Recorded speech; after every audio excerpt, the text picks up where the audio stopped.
whereas no strikes on Secret Society's line, so a double and marks from Garden Foundation, and we'll tie it back up.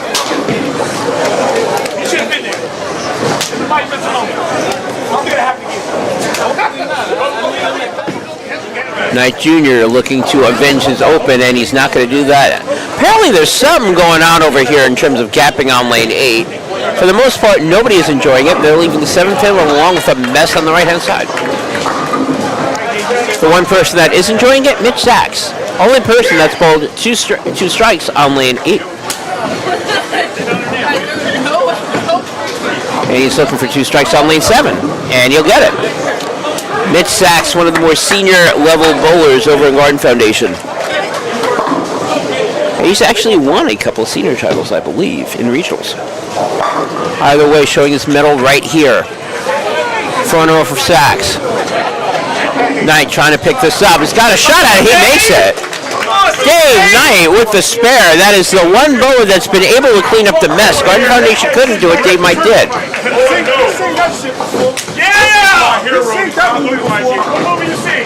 Back over to Stope. Over on lane 7. Of course, the cool thing about conversion is great. However, that strike that he just threw looks a lot better because A, you don't have to make the conversion, and B, more importantly, even if it's conversion, you can't carry up on that, and you can start stringing with strikes. T-Shook looking to follow. Alston looking to get off the spare, and they get a strike on the board, and he will. Hey, she's our hero. Alston with the strike. But like, just to be cheering like that.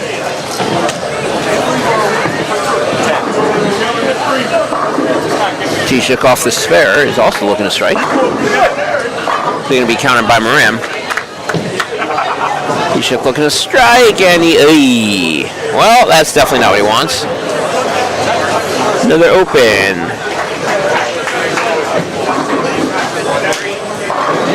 This time there is no 4. And he's got a 2 and a 6 and 7. Moran does get the strike.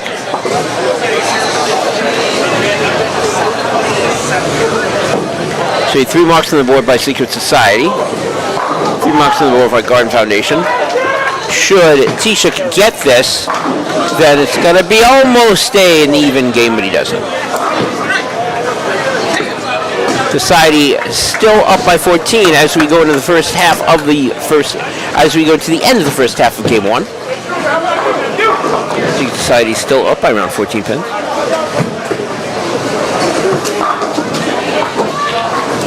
Mitch Sachs right now carrying Garden Foundation 4 in a row. Secret Society, a committee of bowlers that are just making marks. Not making as many stakes as Garden Foundation. Sachs, only bowler right now to really enjoy lane 8. He's the only one that's got nothing but strikes there. Actually, he's the only bowler that's got nothing but strikes, period. Scott from 5. David Knight, who has made 2 splits in 2 straight frames. I can't say open. He picked up the last one, which is a very impressive pickup. Doesn't need to worry about picking up a split now. He got the strike. Garden Foundation up 2 marks to 1. Here again, if he keeps it, they're still down by 14. Stope with a strike in the last frame, looking to double up here. Here's that shot. That ball looks good. He made the adjustment. That ball is good. Again, these are all seasoned pro bowlers. They're not really, it's going to be really rare for them to continue to make the same mistake. They know how to adjust, and they can adjust quickly. But the other thing that both teams have in common, they all talk to each other. You want to get up in the UBA, you need to communicate, and that's what they do consistently.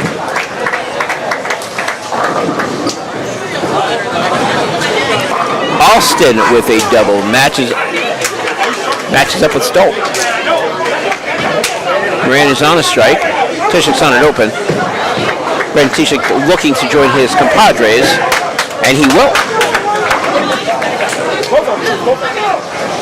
First time that everybody in the Garden Foundations have had strikes since frame 1.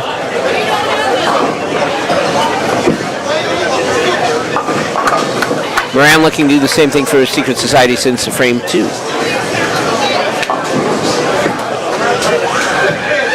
There's that ball. That guy's got to hurry. It does.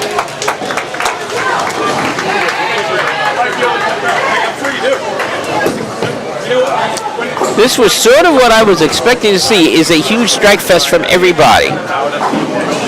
And the only difference really being how quickly it's taking the other bowlers to adjust. Now all of a sudden, second half of game 1, this is going to turn into who can carry more.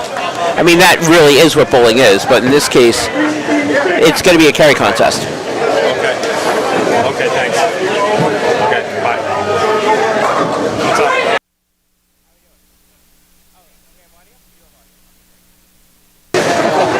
All right, so apparently we have audio back, which is good. So hopefully you've been hearing me chat. You may also be hearing the dulcet sounds of striking, and I say that in the Denver Knight's got one. He did not string yet. Mitch Sachs has been stringing. He's on the front 5, looking for 6 in a row.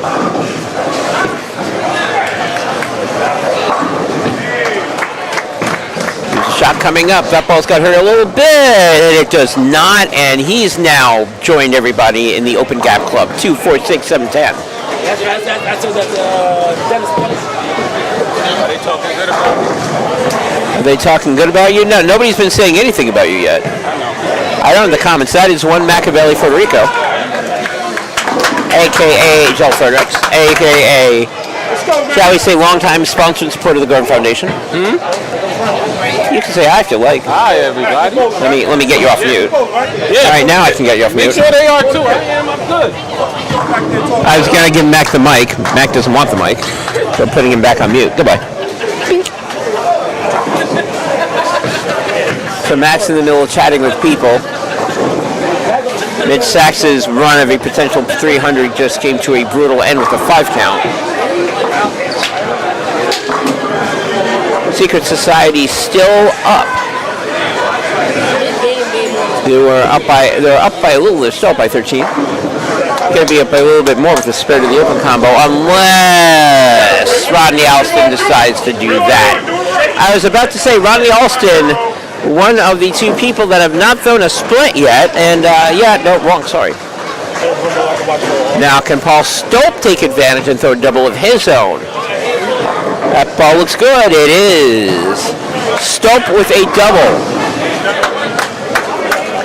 That right now will potentially move Gordon Foundation into a tie position should Alston not make the spare, and he will not.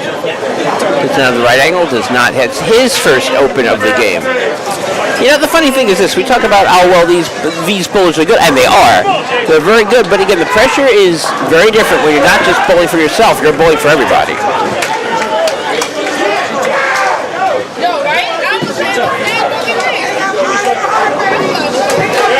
Rantisha close to the double.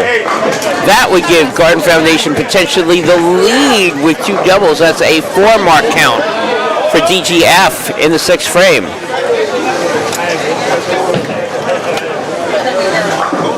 That forces Moran to strike to give Secret Society to keep them in the lead. And he does. So, we're set 4-4.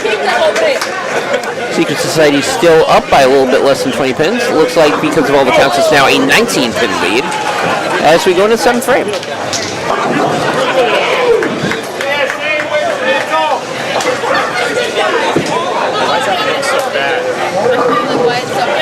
While we're waiting, quickly looking around at the scores, all 3 games are still very close.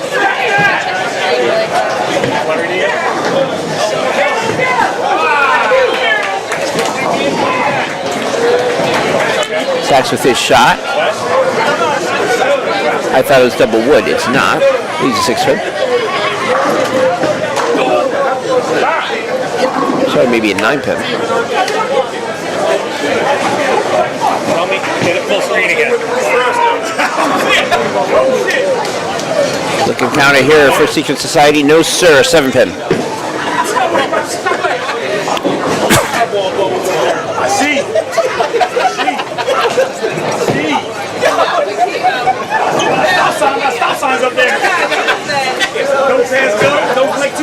Sachs is going to slowly roll that ball into make it very well.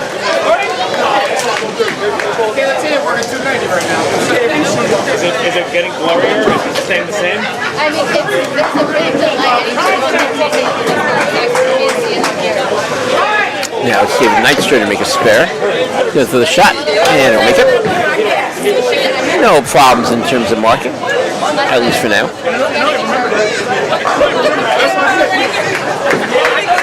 Stope, after a little bit of a shaky start, has turned it on with 3 strikes in a row. Alston hasn't really gotten it going and staring at an open. Stope looking for 4 in a row. He's got it. Third bagger for Stope that temporarily puts Garden Foundation in the lead.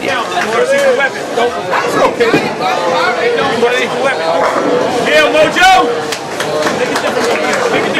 Alston leads a bucket. Well, at least it's off and open, so it doesn't lose count, unlike Garden Foundation that's been throwing washes off of spares and doubles and triples and a 5-bagger. If Garden Foundation cleaned up their mess, they would still be in the lead. They could retake the lead, depending on what Tishik does.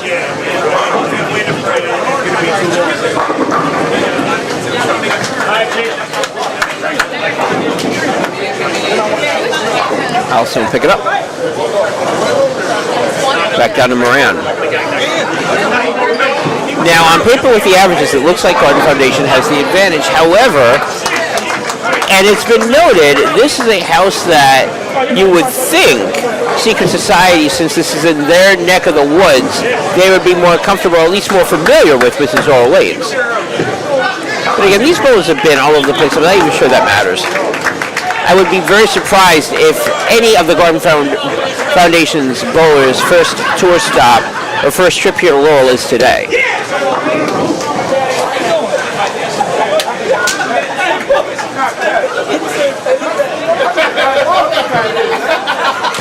I'm looking at a strike. Nope, double wood. Now there's a double wood. 3-9.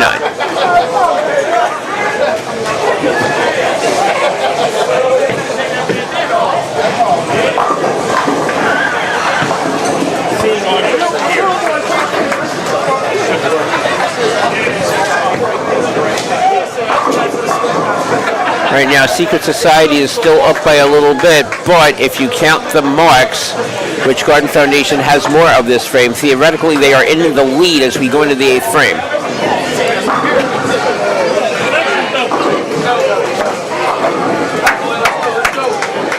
That all being said, Moran's still going to make the spare. Moran will make the spare.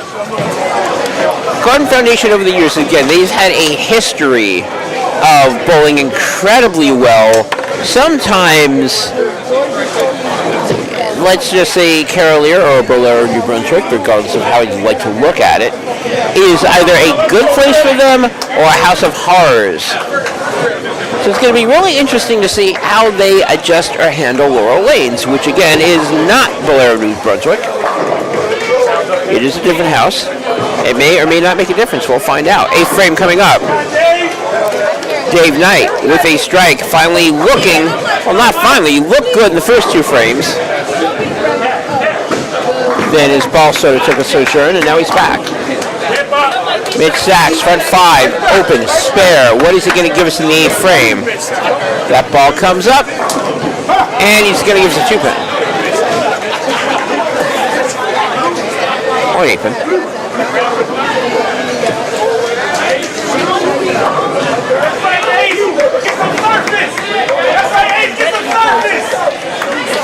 Secret Society is starting to make a move. Ronnie Alston with another strike. Moran looking for another strike.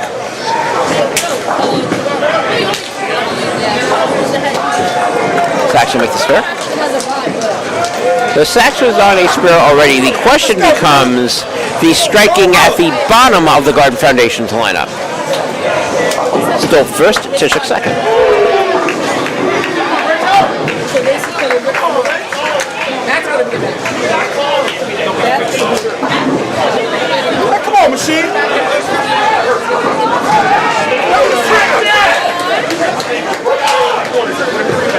before we see either of them. We're going to see Moran first, and we're going to see Moran Sheath. I don't know if that is a 6 or 7 count. It looks like a 7, 3, 6, 10. Now Stolp Jr. goes. Not disappointed there. He wasn't thrilled about the shot, but that looks good up there. Stolp does strokes her shoulders like, yeah, I meant to do that. No, you didn't. I mean, yes, you meant to strike. That's probably not exactly how you meant to do it. But it looks good up there. Yeah, see?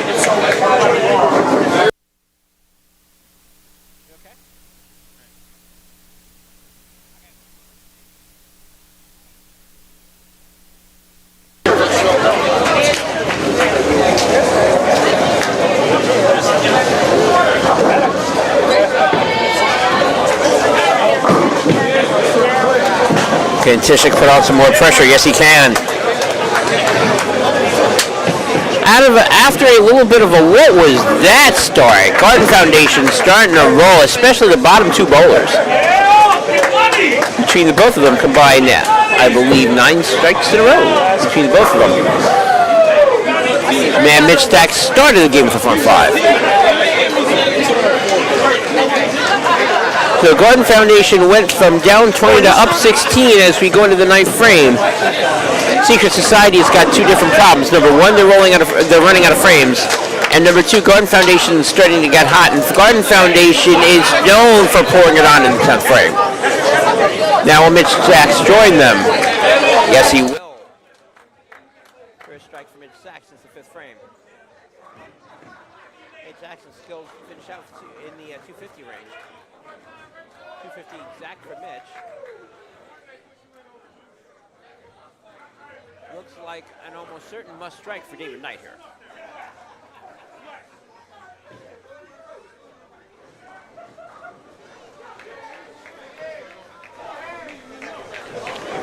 Knight's on the shot.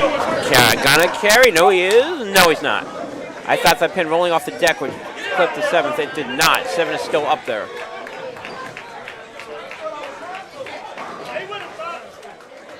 So we already know the top leadoff bowler is not producing a strike for Secret Society. And the first 2 bowlers for Garden Foundation is going, or actually they are going to provide strikes, one of which for Stolp. That would be 6 in a row for him. Brett Tishik's looking to make it 5 in a row for him. Knight makes the spare with power. David Knight, Tishik's up. Obviously, if you're Garden Foundation, you really want to, A, get the win, obviously. But B, more importantly, try to get the wood. As I said earlier, the wood is the key on whether or not you're going to win this match or lose this match. And if you lose this match, there's nowhere to go but September. This season over, next season moving on.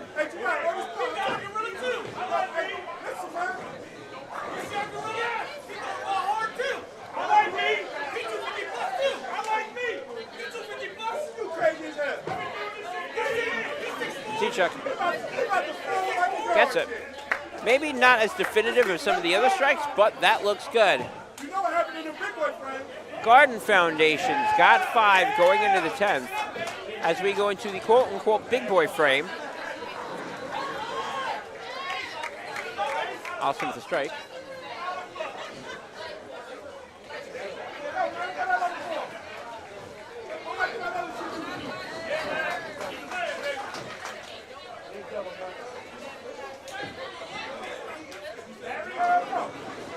Moran looking to recover after that last frame. So I can get other lanes.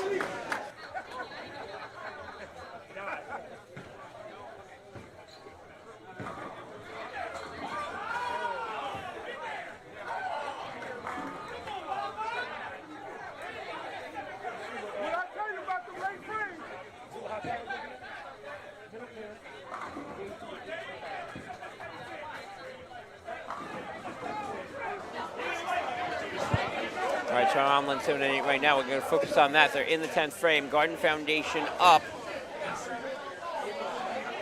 by around 36. What's scary about that is that they're also up in terms of marks going into the 10th frame. And that may be something Garden Foundation needs because in the third frame, in the third pair, not the third frame, the third pair, it looks like Secret Society is looking to turn it on a little bit. Middle pair, which we'll be getting to right after we're done with Scratch, very close. This one is turning to not be very close. Mid-Sax, big strike in the 10th frame. Looks like Garden Foundation is going to move this to over 70 pins if you're counting the other two bowlers. Knight has to at least get a mark here and cut the bleeding. Strike definitely qualifies as that.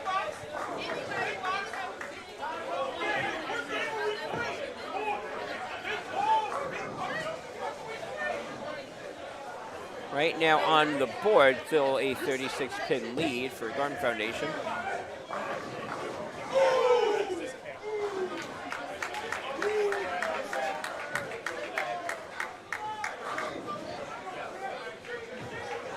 Second half here from Sachs. That ball looks good. It is.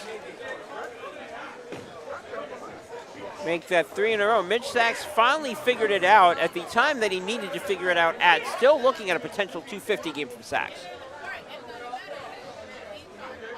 Knight looking at a 2-0 at routine, which is not terrible, but it's not Mitch Sachs numbers.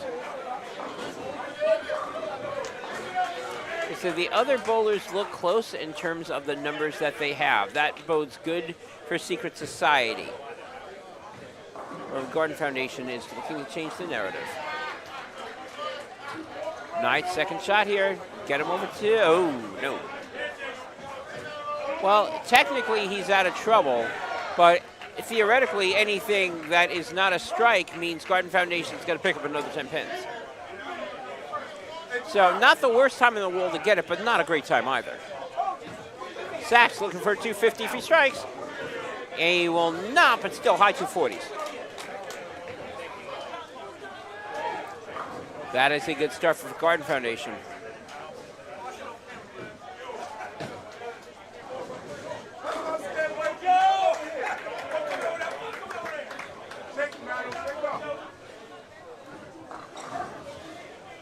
David Lyon with the spare. We'll finish with a 193.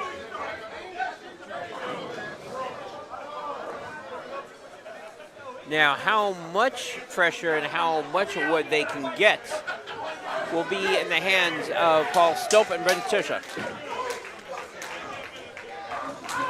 Stope looking at 6 right now, looking for 7.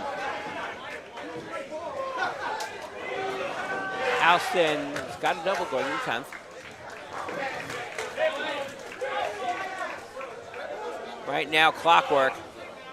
Another one for Stope, 7 in a row. Again, if Secret Society does not want to see the deficit balloon, it would be real important for Alston to get a strike right here, which he will.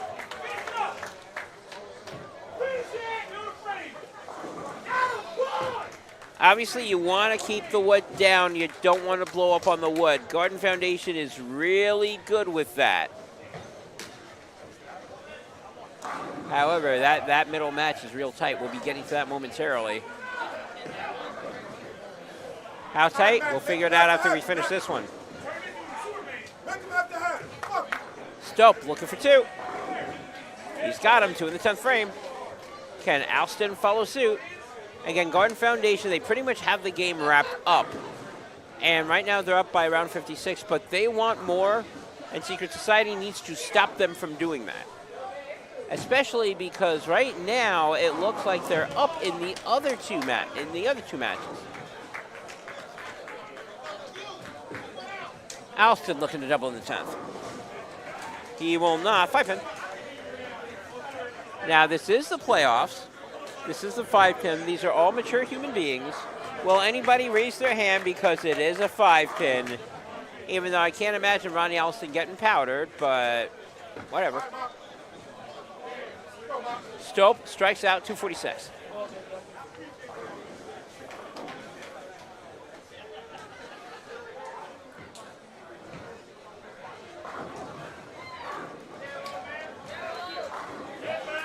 I would have laughed, by the way, if he misses the 5-pin. He's not.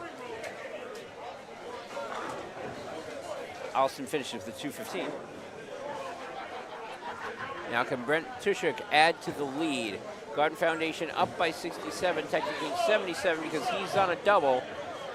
Actually, he's much more than a double, and right now he's got 6. My intention being is that he's got at least a double in the back end versus Bob Moran's 1 strike. All right, let's go, man.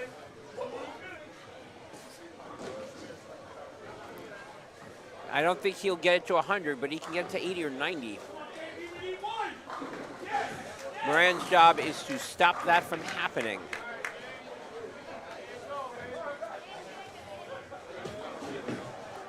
Moran looking to double in the 10th. There's 1.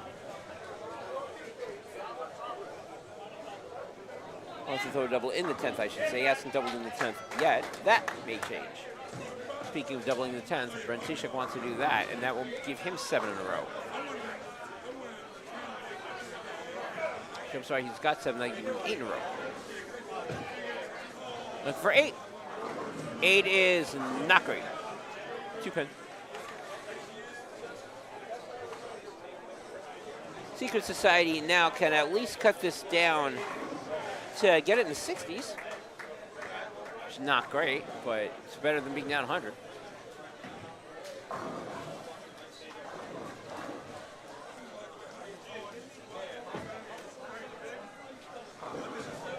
That doesn't sound good. It doesn't look great either.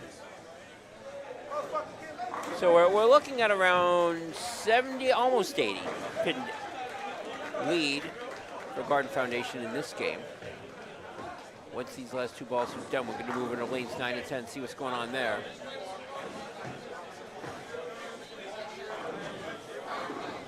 Secret Society looks like they will take the second handicap pair. They're already up by 24, and they are up a strike to a spare. Going to the last bowler. We'll get this particular count once we get it. Moran makes a spare. And Garden Foundation will take the scratch by 77.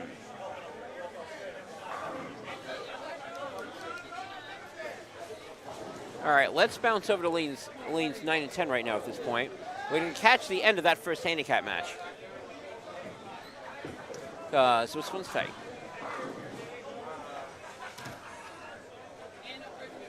And it may have gotten a little bit less tight. They're looking to get a mark going for at least something that Brian Spencer can go. That will not be happening. He just opened. Secret Society looks like they are going to capitalize, and if they do, they will take both handicap pairs. Well, not as much damage as they thought they could have done. 10-pin there.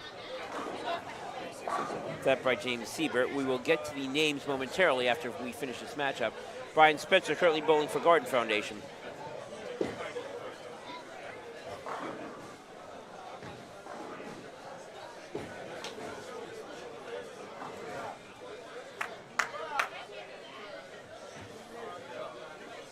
With that open, well, it doesn't seal Garden Foundation's fate. They do have a double versus a spare, and again, more than a double.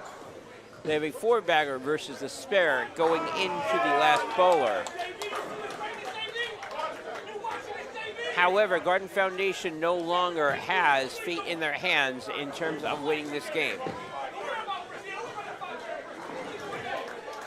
Siebert makes a spare. He's going to put Secret Society over the 20-pin mark, and if you know, double versus spare, the person that doubles goes out, he picks up 20 regardless. But now if David Adams Jr. can match what Wesley Thompson does, then Secret Society's going to win. Wesley Thompson right now with another strike. Makes it 5-0 for Garden Foundation.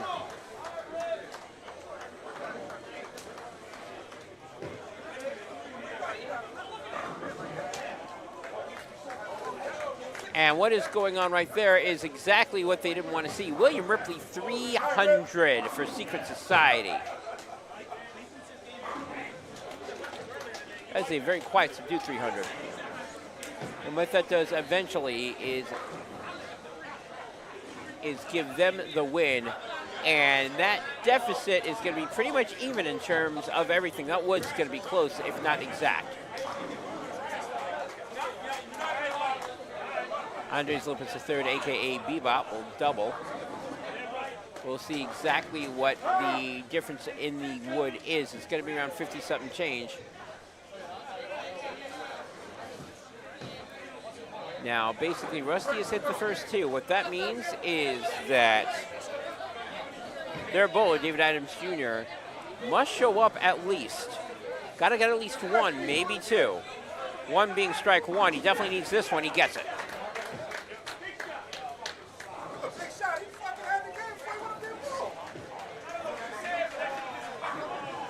Rusty strikes here. That will force Adams to get 10 pins down in a combination of 1 or 2 balls. Obviously, a strike will do that.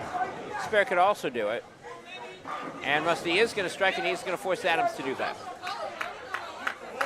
Rusty Thompson, 246. Dave Adams coming up. If he gets a strike, Secret Society is up 4-2. If he gets anything but a strike, he will need the spare for them to win. Obviously, what they don't want to see is a big gaping hole, because then Garden Foundation can sneak 2 points out.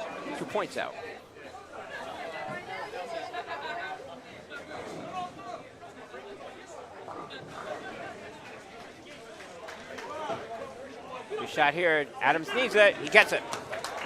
Secret Society is going to win the first round of games 4-2. Garden Foundation will grab the scratch. Secret Society will grab both handicaps. And we'll find out what the wood is momentarily.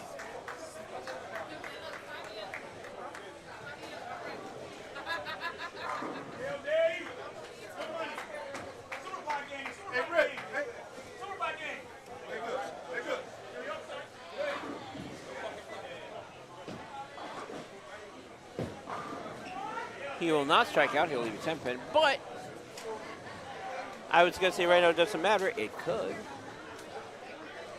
So Secret Society wins game 1 on the middle pair by 10 pins. That means right now Garden Foundation's got the wood by 13. That is the unofficial wood count. Garden Foundation up by 13 pins. Now let's chat about that second pair. Leadoff, Keith Poppity for Secret Society. Second person, James Siebert. Third person, the aforementioned Dave Adams Jr. For Garden Foundation. Leadoff, Manny Gonzalez. Second spot, Brian Spencer. Third spot, Rusty Thompson. They got a little bit of work to do.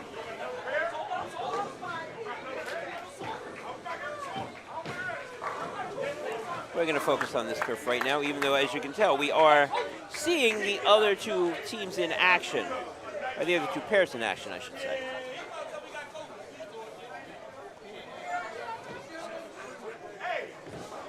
Manny Gonzalez is going to start off game off with...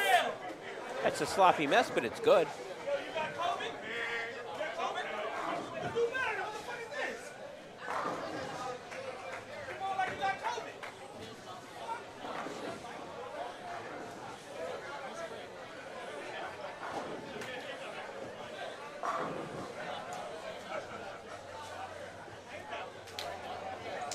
Keith Poppity up for Secret Society on the right-hand side. I think he'll be able to get a shot off before Brian Spencer does for Garden Foundation. Poppity does that first shot. Game 2 looks good.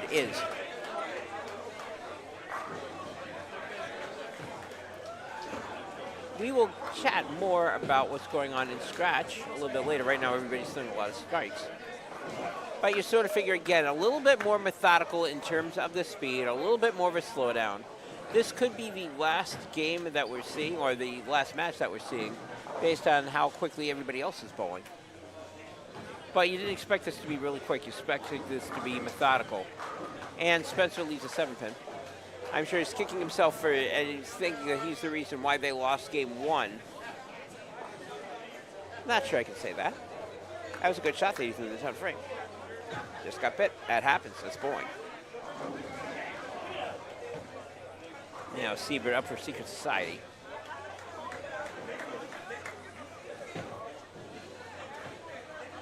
All looks good. Is. Seibert with the strike. And we're starting a wall of strikes now from Secret Society. We had that from Garden Foundation game 1. And that is continuing to do it game 2.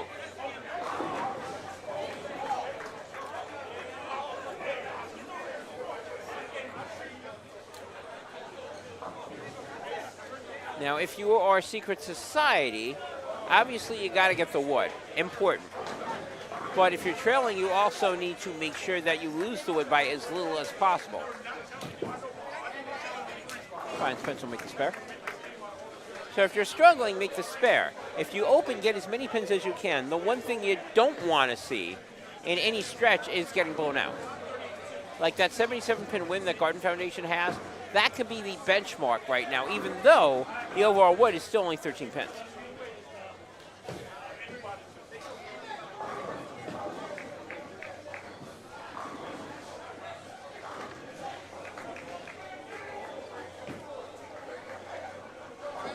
Adams was looking to make it a complete trifecta on the first frame. For Secret Society, he cannot.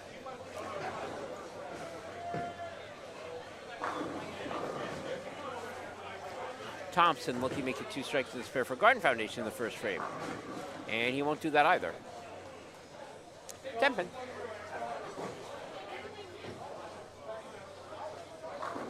Both bowlers are looking to make their corner pins and spares.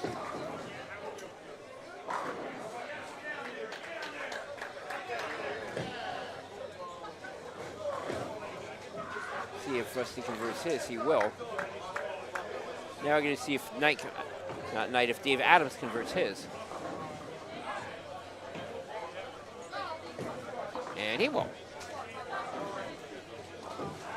1 frame down, 9 more to go. Frame 2. Garden Foundation with a slight, Secret Society with a slight advantage. 2 strikes versus 1.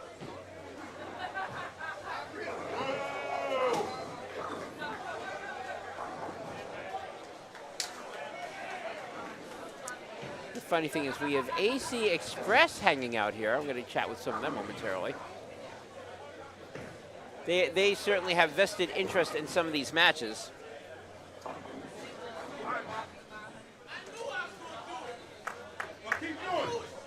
Double for Keith Property. Trying to be nosy. It's still game 1? Mm-hmm. Oh.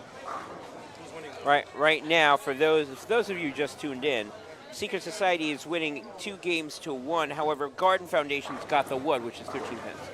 Okay. So that's what we have.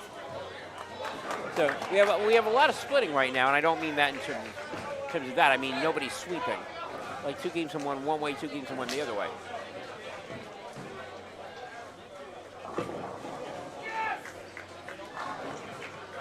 James Seibert looking to double for Secret Society. He does not lose a 10 pin. Both bowlers on the top. That is Papadi and Gonzalez matching strikes. The 2 bowlers at the bottom, Adams and Thompson, matching spares. Seibert with a spare opportunity. Spencer with a strike opportunity. Spencer didn't like the shot. Doesn't matter. That ball all went in. Thompson really didn't like the shot. Thompson's taking his hands going, no, no, no, no. No, wait, never mind. Ball's good.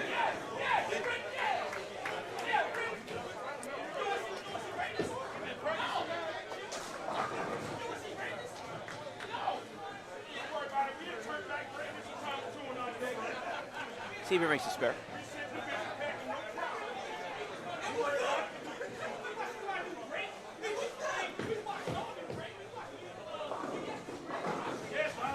So leading into this, Secret Society is going to have a 9-pin lead based on a handicap. Both bowlers strike. That's exactly what's going to continue happening, except...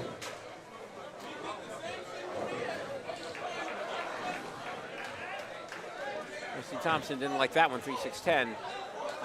Dave Adams likes his a lot more. That's a strike.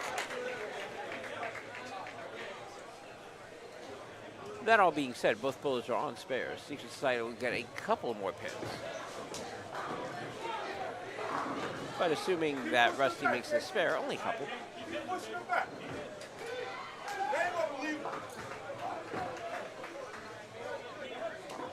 And he'll make the spare. So Secret Society up by 12 as we go into the third frame. First two bowlers on Garden Foundation on strikes and or doubles. The first and third bowler on Secret Society on strikes or doubles. That story gets over right there. Fold like a log. You know them yard sheds, motherfucker. Keep talking, I take a double. Fold like a yard shit.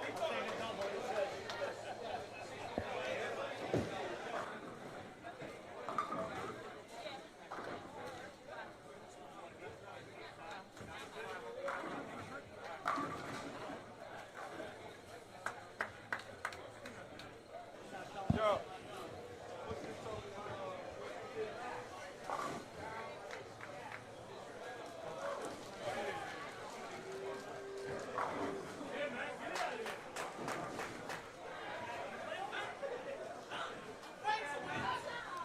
Right now, Garden Foundation, Manny Gonzalez, front three. Keith Poppy looking to join him. He will not. 10 pin.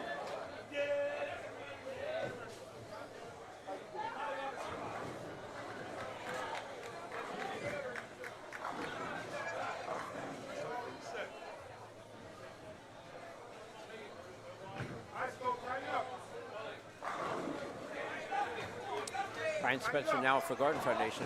What they would ideally like to do is grab a whole bunch of strikes and let Secret Society start thinking about what they have to do in order to keep pace. See if Spencer does that. He will not. It's a 2.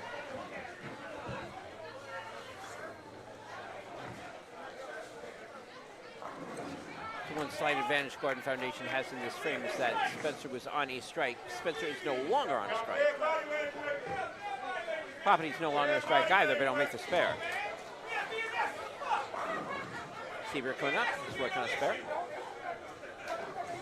Again, thanks to the handicap, Secret Society starts off with a 9-pin lead. Right now, it's at a 12-pin lead.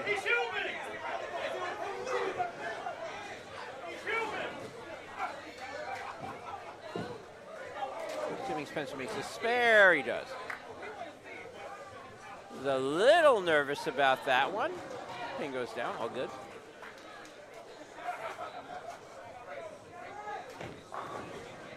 Back over to Seabird. Again, all these bowlers are fairly professional. I say that while I'm staring at a Greek church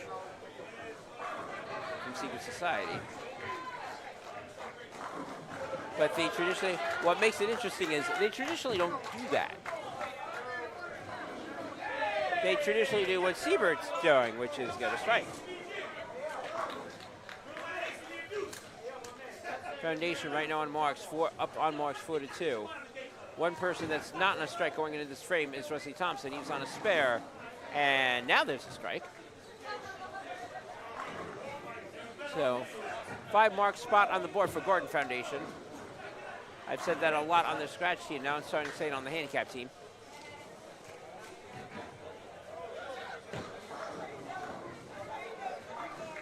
Adams on a strike. A double, and all Garden Foundation's going to do is move forward, is inch a little closer. Adams does not throw a strike here. The Garden Foundation picks up 2, and they can pick up the lead. However, Adams does throw a strike. Secret Society will still have the lead, except now it is in single digits as we go into frame 4.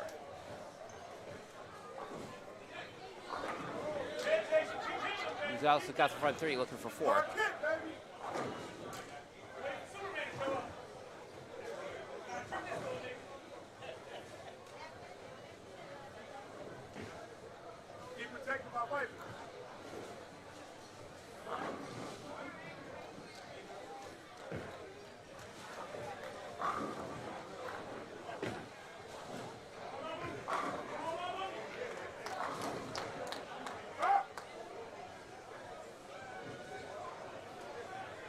Again, bowlers are taking their time, and there's no reason why not to.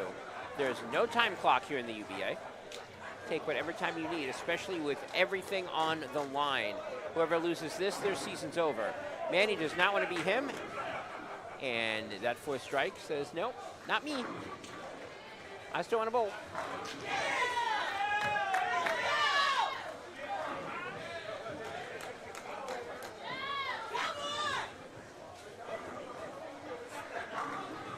Property gets back on with the strike.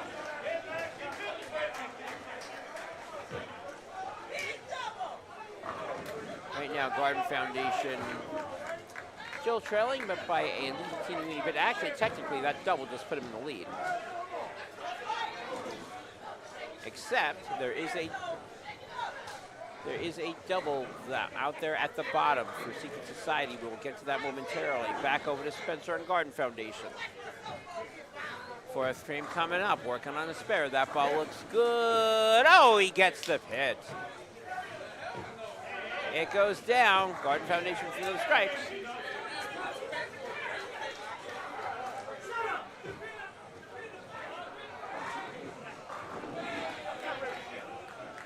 Back over to Siebert.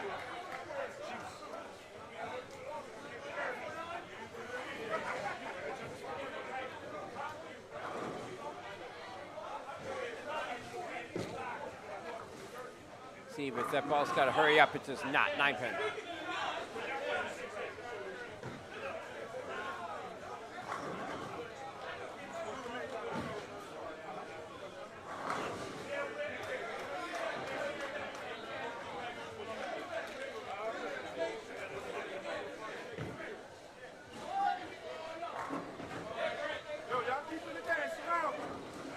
That was smooth.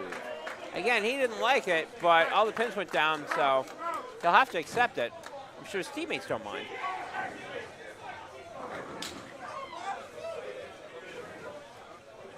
Siebert looking to pick up the spare.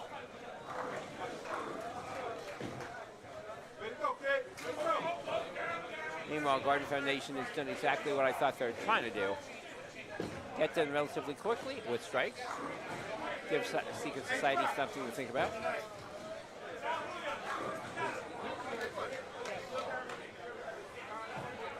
Right now, Adams Jr. not much to think about after the spare. He's thrown a double. Looking for another one.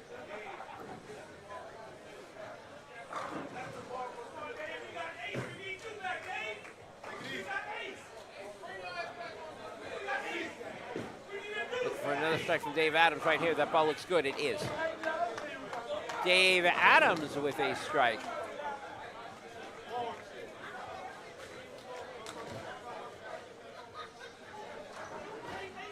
Except the multitudes of strikes from the Garden Foundation have given them a slight lead as we go into the fifth frame of game 2. Right now, if you just tuned in, it is very close. Secret Society's won 2 games. The Garden Foundation's got the wood by 14 pins. Unofficially.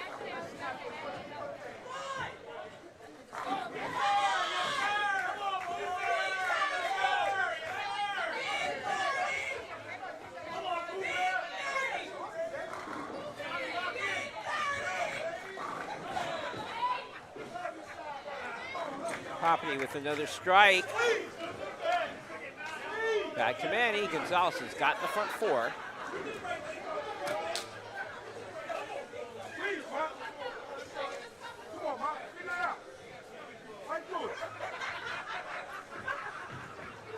Gonzalez looking for 5. It's a little light. Doesn't matter. All the pins go down. He's got the correct revs. Clearly, Manny Gonzalez has figured out Laura Lanes, at least for the moment.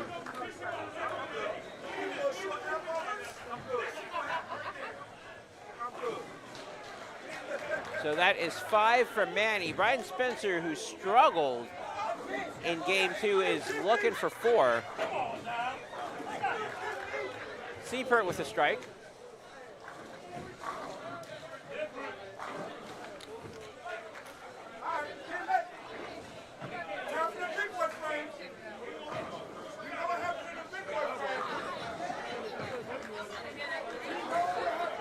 Spencer looking at his positioning now.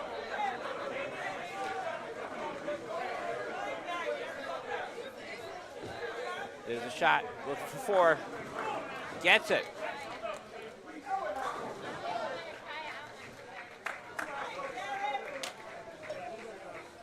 I'm sorry, he's not looking for 4, he's looking for a double, gets that. Either or the other, it's still 4 marks on the board for Garden Foundation.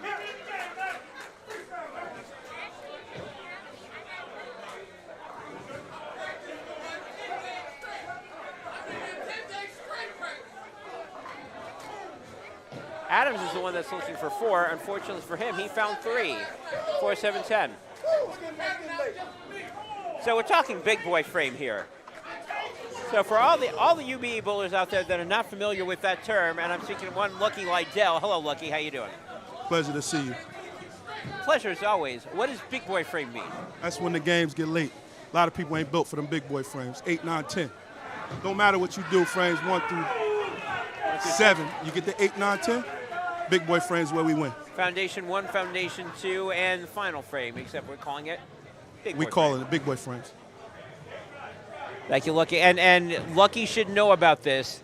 His teams have done very, very well in big boy frames. Absolutely. Absolutely.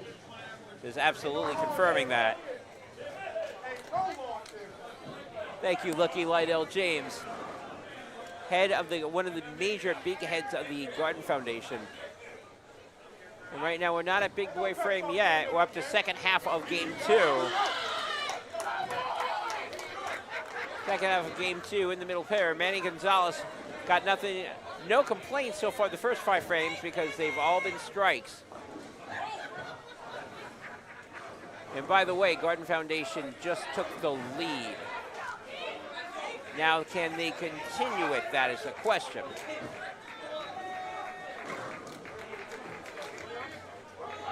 Gonzalez looking for 6, got it. Manny Gonzalez 6 in a row. Keith Poppity, who would have joined him if not for a corner pin in the 3rd frame, but it's his turn now. Can he match?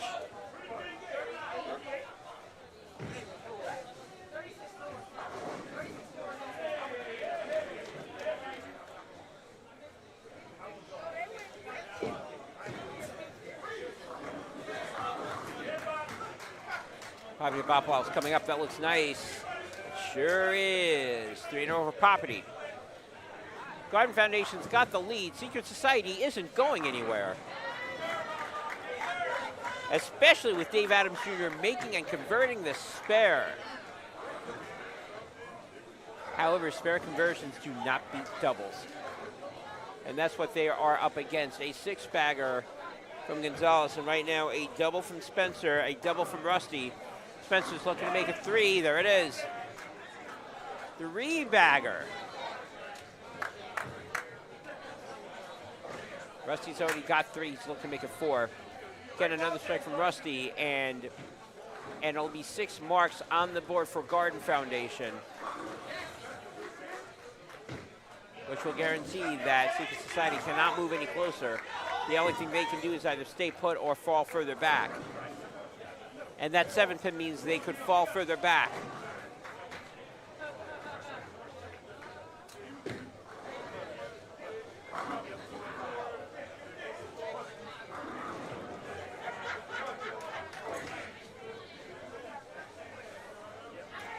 Wesley Thompson taking his time. Waiting for Siebert to figure out.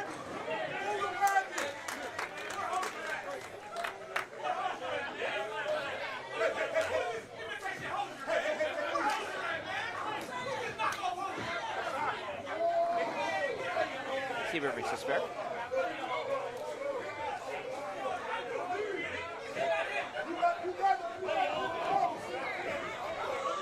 Wesley Thompson looking for that 4. He got it. 4-bagger for Thompson. And meanwhile, here comes the Garden Foundation threatening to get some extension on the wood in this game. And the question isn't going to be will they do it. They will do it. The question becomes how much. Lucky likes his big boy frames. Dave Adams likes big boy frames too. Strike in the 7th frame now. I'm sorry, strike in the 6th frame. We now go to the 7th frame. Technically, we're not at big boy frame level on this pair. Maybe like adolescent level. We're at adolescent gentleman frames at this point. Medium-sized boy frames. I don't know. What I do know is that Manny Gonzalez still on the perfect game pick.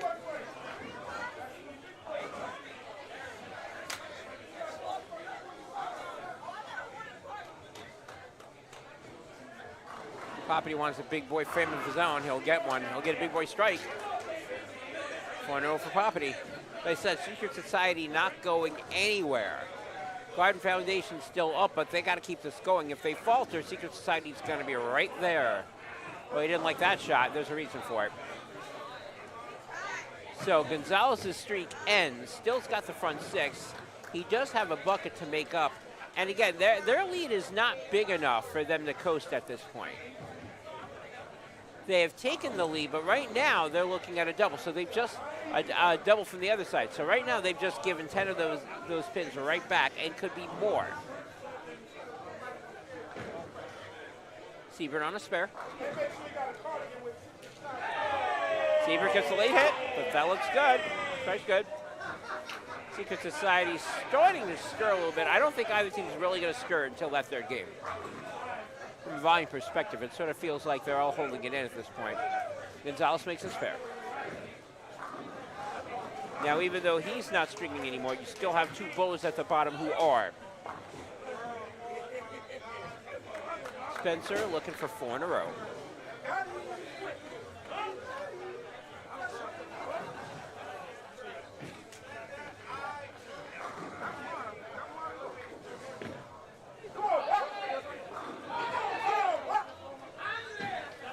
Adams looking for a double. Got it. Dave Adams with the double. 5 mark count on the board for Secret Society, which means that if Garden Foundation louses up, they're going to give the lead right back.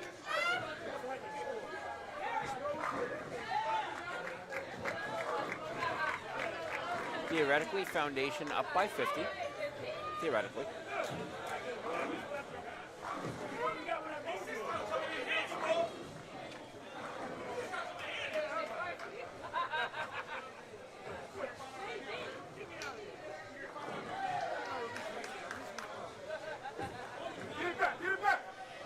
Spencer wanting to get back. He's got it.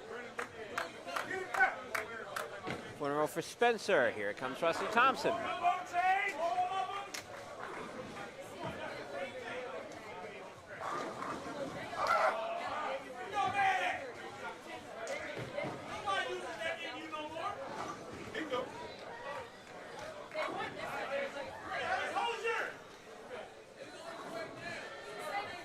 Meanwhile, we're starting to hear some chirping in the back from Secret Society.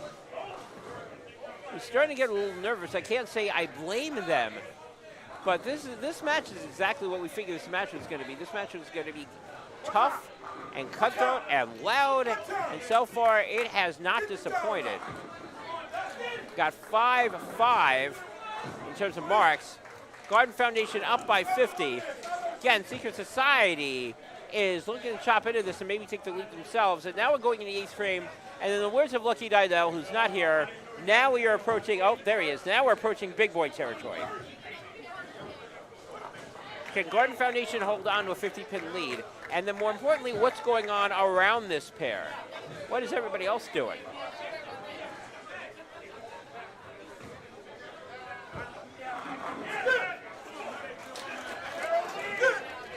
Scratch is looking tight. That one's going back and forth. The 50 pins is we got 50 pins up there. Meanwhile, we got Garden Foundation starting to groove over in the second handicap pair.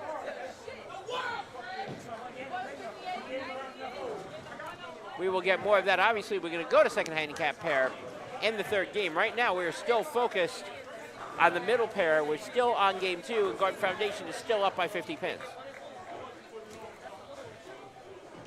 Gonzalez looking to get back on. He does not. 10 pin.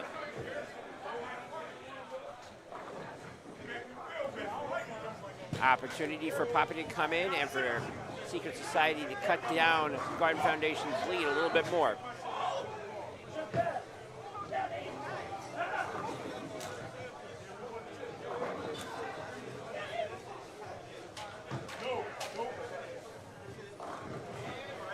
Shot it there for Poppy.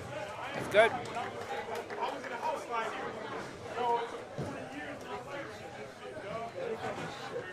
Runner for Poppy. This go. Uh-oh.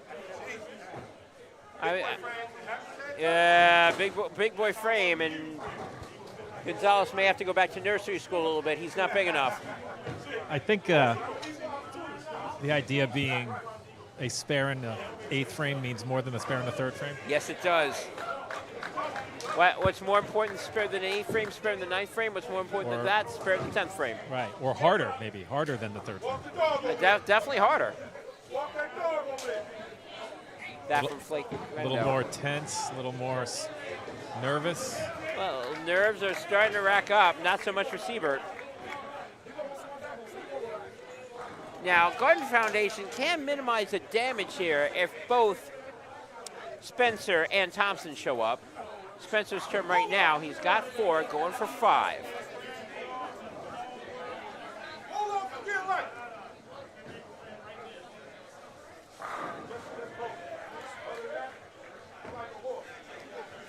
That ball looks decent. Not decent enough. 2-4-7. It's one of the reasons why you build equity in this match is just in case the other team decides to start getting hot. And that's what's going on right now. Here comes Secret Society. After that open from Dave Adams in the fifth frame, he's got a double going into the 8th frame.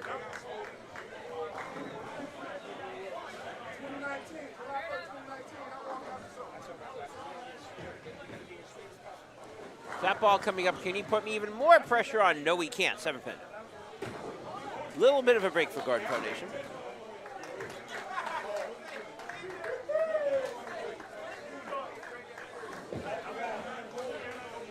Again, we just saw what happened to Manny Gonzalez.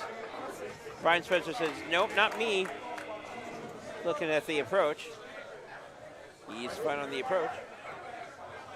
Rusty Gould Thompson now up to anchor for Garden Foundation. He's right now the only person left on Garden Foundation that's going to be working on a strike in the 9th frame.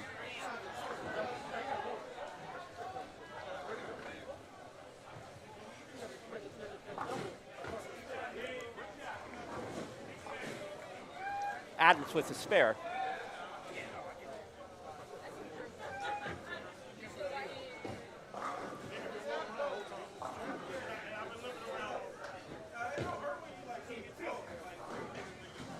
Of course, you can apply the big boy concept to almost any sport, Gordon, I think. You could. You know, definitely talking about baseball in later innings, basketball, 4th quarter. Knicks definitely big boy team this year. Boxing, late rounds. Sure, absolutely. Hockey, 3rd period. Golf, maybe? Yeah, sure, golf, back 9. Yep. Tennis, game, set, match, championship point. Wimbledon, I believe the finals are going on right now. Thompson with the strike. I think he should patent that, you know. A big boy frame? Yes. Big boy time. Maybe not big boy frame, big boy time. I could see the T-shirt right now. There you go, big boy time. With the bowling ball and Lucky's face on it. Anyway, we're now in the official big boy section, 9th frame. Manny Gonzalez is up first. Manny Gonzalez with the strike. The lead is now 46 for Foundation and dropping relatively quickly. Thompson's string certainly going to be helping them out. Papadi, however, string of his own.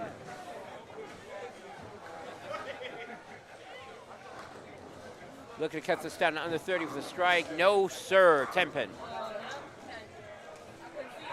And the 10-pin said, no, I'm a big boy, my turn. I want my own big boy frame.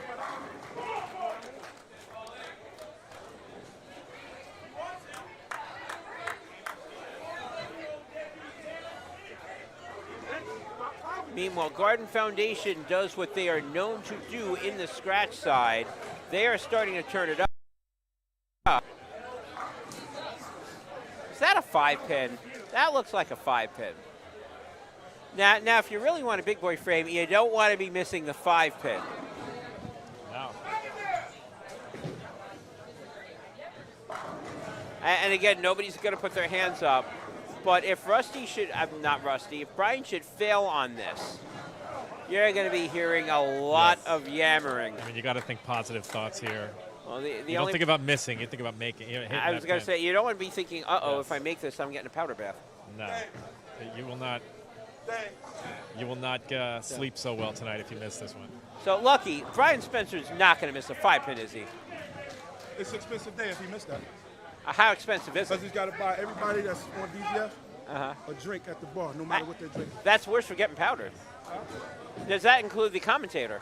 That's way worse to get powder. He got it. No problem. No problem. I was hoping that the My commentator goodness, would get you a really- free drink. yes, That's not you're- happening. Put the heavy jinx on him there. The heavy jinx. Missing that one is what keeps you up. All night. Yeah, you know. All night. Well, it was bad enough that Spencer opened in the 10th frame game 1, which cost them the game. He certainly wasn't going to do that and continue it. Now, he is aided here. Yeah, they're only working on marks and not carrying. They're aided by the fact that Secret Society has not continued to carry, and there's a continuation of that. Got lucky that the 10-pin went down, but that could have been a disaster. Wow. Conversely, with another strike, that could have been a disaster for Garden Foundation. Right now, as you can tell, that 50-pin lead has vanished. We're down to around 30 right now. I think the air conditioning in here knocked that over, maybe. Maybe. Frank is having fun. He's going to have some fun over on the mic, which I'm completely cool Sorry. with, by the way. It's a No, little chilly in you're here. good. It's a little chilly. All good.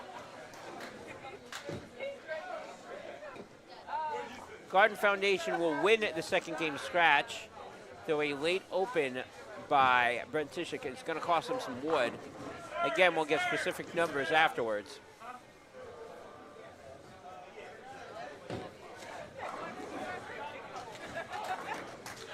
We have 2 spares on Garden Foundation. We have a strike and a spare on Garden Foundation, 2 spares on Secret Society. And Rusty Thompson looking to continue the streak, and he does. My math is correct. That is 7 in a row for Thompson. Versus none in a row for Dave Adams Jr., even though he is going to get the strike there. 10th frame coming up. Garden Foundation up by around 37 because you got Rusty Thompson carrying. He's the only person right now that is. Everybody else is working on either a single strike or a single spare.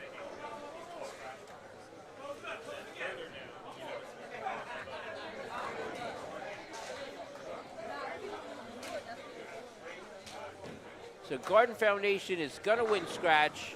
They're right now up on first handicap. That's not necessarily a gimme on the win yet, but they're starting to look like they're starting to increase their lead on the second pair handicap, and that should be of major concern for Secret Society. What should also be a major concern to Secret Society is if Gonzalez, who just threw a strike, can double here with the first ball in the 10th frame. Here's that shot from Manny Gonzalez. There go all the pins. A very silent, nonchalant double for Manny Gonzalez.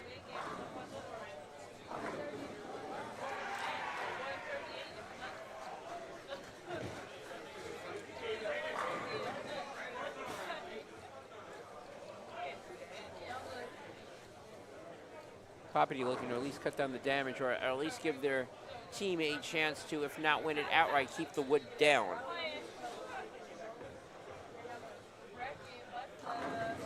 Secret Society did win both handicap games, game 1. It looks like they're both going to be flipping in the other direction.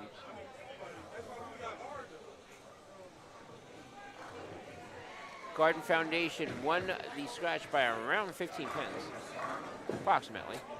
Again, I'll go look and find the unofficial official count once we're done with game 2.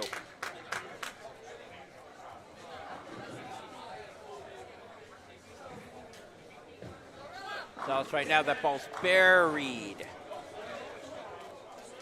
Manny Gonzalez can finish in around the 250 range. It would be higher, but he decided he didn't like 10 pins in the 8th frame. But then again, who likes 10 pins? Nobody likes 10 pins. That's why we all want to get rid of him in the first frame. I'm doing good. I have AC Express sort of looking at the action right now. Yeah, I was going to say, I don't believe AC Express polls till tomorrow, if I remember correctly.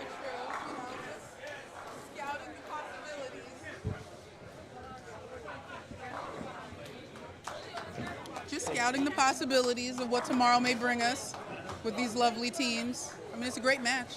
It is a great match. This is going to be a really good one.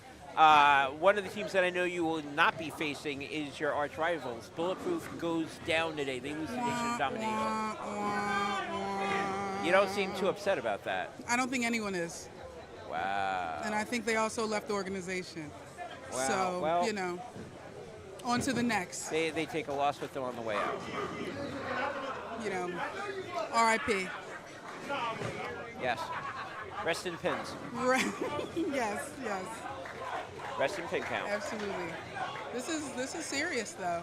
Oh, yeah. No, I love the fact that this is a last year's rivalry, and then it'll also become, well, depending on if it's Secret Society, a last year's rival for us as well. Well, we'll see. Yeah, because we faced them last year. Aha. And we've been going against them in rankings all season, so it's been a fun season with them. Well, you could see them again possibly in the playoffs, maybe. But right now, if the match ended, you'd be seeing Garden Foundation. It's serious. It is. Garden Foundation with a 13-pin lead on the wood after Game 1. After Game 2, it looks like they're going to be increasing that lead. Definitely, I don't know what the number is over there, but it definitely looks like Garden Foundation has got that game by, I don't want to say many yet, but the potential for many. There is. Meanwhile, they're trying to take care of business in the middle pair. Seabird, again, their objective on Secret Society is trying to keep the wood down, because they're almost certainly not going to win the game. They could have had a shot if Brian Spencer was going to falter. He's not. They do have another chance if Rusty Thompson's going to falter, but Thompson right now is 7 in a row. So the chances of him making a major mistake I don't think are very good. The chances of Brian Spencer not striking right now are also not very good. The left looks good. The left did not look good early, but they're making the correct adjustments, and now the left is looking very nice. So New Jersey South, I've noticed, by the way, gaining teams, you're going to have more teams in that district next year. It's definitely a different kind of stage. Absolutely. If you haven't seen it before. It can intimidate the best. I always look at UBA bowling as 4D in 4 dimensions. You know, you have the mental game in there, which you don't see a lot in regular bowling. You have it here, and you also have, shall we say, the carpet creatures coming around and A good putting carpet their creature opinions. can absolutely take you off your game a little bit, especially for the teams that are coming from up north, and then you come to a team that's down here, and it definitely is not the same atmosphere. No, it is not. Depending on where you are, it's really there. Now, I'm interested to know how the other teams are doing. I guess I'll find that out. Spencer finally throws a split. However, it's the last ball of the 10th frame, and not before he's shooting at least a 240 plus on that. And another bowler that's going to be at least shooting a 240 plus, Rusty Thompson. Ace definitely isn't getting the carry he wants right now. He is not. Yeah, 234, 254, and Thompson on 7 in a row.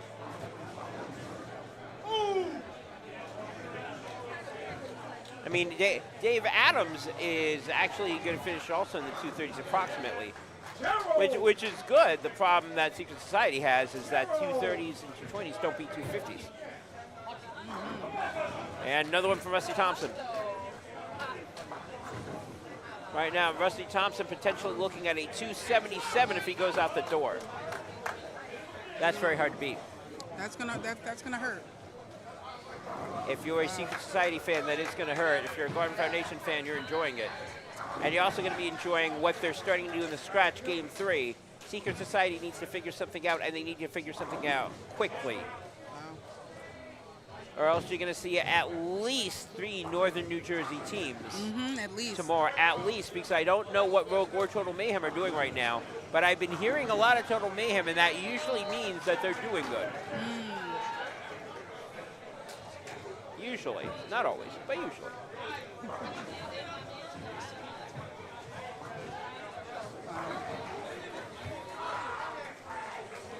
And ball. Jordan, I love this setup. It's very official. Thanks. Oh yeah, this This is Frank. is amazing. Frank Laquendo knows his stuff. He's been doing fantastic work the whole entire day. I love a good multi-box, you know? Yes. You got the multi-box, Awesome. multi-sound equipment. The streaming here, and again, thank you for Laurel Lanes for showing up. The streaming here has been fantastic. Oh, of course. And you have a As nice little well. setup. It's away from everything. This is Yes awesome. and yes. You're not squished into, a little area. Not squished in the alcoves, no. We believe in you look good, play good. There you go. All right, look good. Play Look good, play good, be good. Rusty Thompson right now looking at that and looking for another strike. Yep. I don't know. Yeah, well, I was going to say, any last thoughts, anything you want to say? What's on Mia Weem's mind, as we say? Oh, my. What's on my mind? I'm just thankful, honestly, for a good season. I mean, we've had a really, really, really good run this season, and I'm excited to see what tomorrow brings. I don't care if we bowl either of these teams. I know it's going to be a good match, and it's going to be fun. So, Thank you very much. Of And course, that, thank you. That, by the way, let me give the shall we say, official greeting of former Vixens, Northeast Vixens champion, Mia Williams. Thank you so much. Love you, You got it. Love you too. I thank Mia for stopping on by. I see Keith Perry running around here somewhere. Also on the AC Express, also a former champion. And they're doing their scouting. And right now, they're probably going to be scouting for Garden Foundation at this point. Garden Foundation wins the scratch by around 15. They're going to win the first handicap pair by 45. And let's bounce over here. Let's go over to lanes 11 and 12. And let's see what we got over here in the second handicap pair. And I see triple digits on Garden Foundation, and they're not done yet.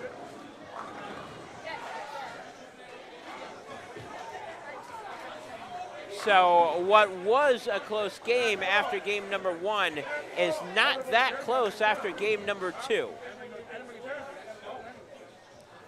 Garden Foundation can strike out. They'll be up by 106, and then we'll start chatting about the lineups. Because Bebop right now putting on a clinic.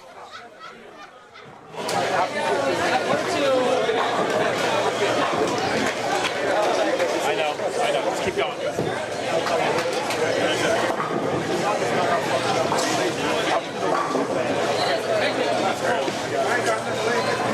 Doing a little area check, doing a little exchange.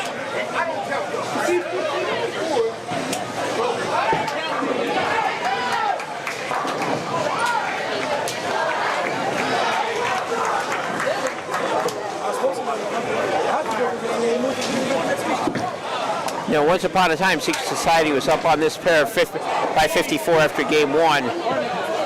They're now going to be down by around that same margin in game 2. Garden Foundation's going to win that by around 104 pins. So 104, 149. Garden Foundation adds 164 pins, approximately, to their 14-pin lead. That means they're up by, again, unofficially. I'll get the official. Unofficially, they're up by around 178 pins going into Game 3. So if you remember what I said earlier when we had a match between Exit Wounds and Chosen Ones not only had to win big, they had to win decisively. They did neither. Instead, they were on the brunt end of a sweep from Exit Wounds. So now I'm going to say the exact same thing about Secret Society. Not only do they need to win convincingly.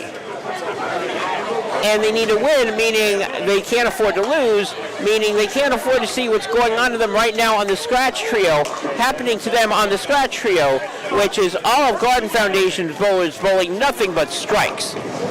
Yipes. Anyway, lineups on game 3.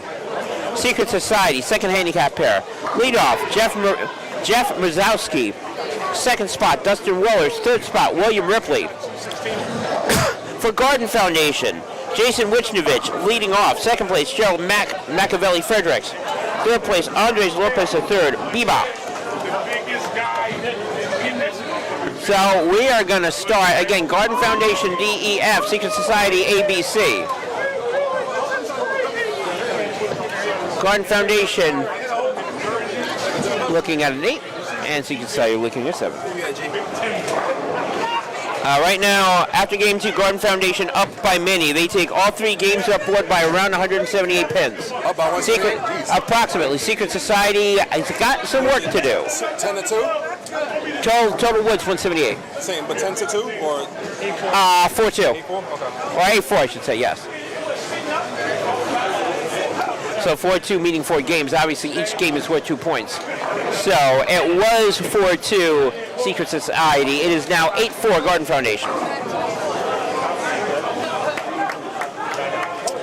And if Secret Society needs help, it's got to start on the scratch side, because right now their scratch is in trouble. So now not only do they have to win by 178, they have to win by 178 plus the amount that they're in danger of getting blown out by. That is a very tall order for Secret Society's handicap pairing. And you know what? The funny thing is this. Carolina or below North Brunswick supposedly was the advantage of Northeast New Jersey teams, supposedly, which is why supposedly they're going to be going, they had all these teams going into Battle Bowl and to the playoffs. They like a little better. Right now, Northeast New Jersey is in danger of going 5-0, which would be the only team so far in the Northeast Conference to still have all their teams left. Wow. We shall see if that trend continues. I'm going to go, after we have the official scores coming in, I'm going to get off my headset quickly, get you the results of all the other games that are going on, and then get the exact official word on what the word is, even though if Garden Foundation keeps doing what they're doing right now, it may not matter what the total word is going to be. So one thing that both matches had in common today, first game, very close, real close. Second game, one team sets up dominance over the other, and they cruise in the third game. Will this happen again? We'll see. Right now, if you're not seeing any video, you're not missing much, except for the fact that, okay, they are seeing it. I'm just not seeing any video. But still, what we are going to see, and oh, there we go. Hello, I can see. But one of the things that we are going to discuss, maybe, possibly, unless I jinx this, is that Garden Foundation, all 3 of their bowlers have got 4 strikes in 4 frames. Now, if you followed me last year around at this point when I was doing King of the Hill, you had all 4 bowlers in both title matches grab the front 9. Could we see this in the UBA again, and can we see it now? This is nutty. And again, that handicap second pair is going to finish before anything else. And based on what Garden Foundation's doing, it could potentially be a lot of garbage time. So Garden Foundation starting off strong. Machiavelli, Lopez, or Bebop as we like to call them, both on strikes. No strikes over in Secret Society. Ripley right now staring at a 10-pin. And now that I have just said that,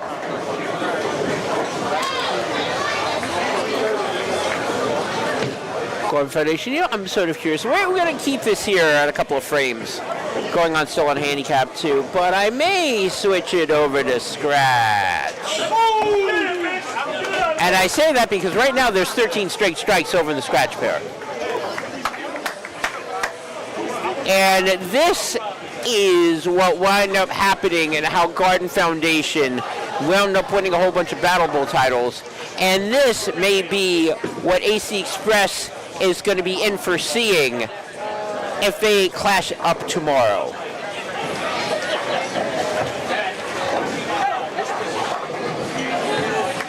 Meanwhile, we're going to see if Garden Foundation decides that they want to end the third game early on the third handicap pair. Wishmanfish coming up. He's the only person that didn't throw a strike in frame 1 for Garden Foundation. And he's not going to throw in game 2 either. Or frame 2, I should say, either. Got something.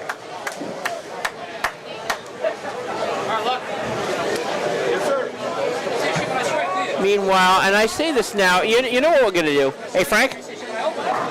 Make this an open screen for everybody that's watching. And I say that because even though we're focused on that third pair, and we will be, I would like to point out on the first two pair, not necessarily lane 7, but lane 8, you got 3 bowlers and a whole bunch of strikes, and none of them missing yet. So we're gonna eyeball that a little bit. Yeah, right over there. Now, usually I would be doing this with handicap 2, but we do have potential history here. And I would be remiss if we didn't capture all of it. And if there is any team that is capable of doing it, it is Garden Foundation.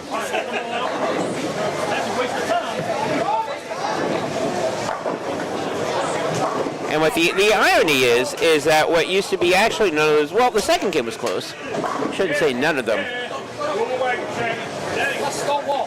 And amazingly enough, they're still only up by around 60 pins. That's how good the UBA is, and that's how good Secret Society is.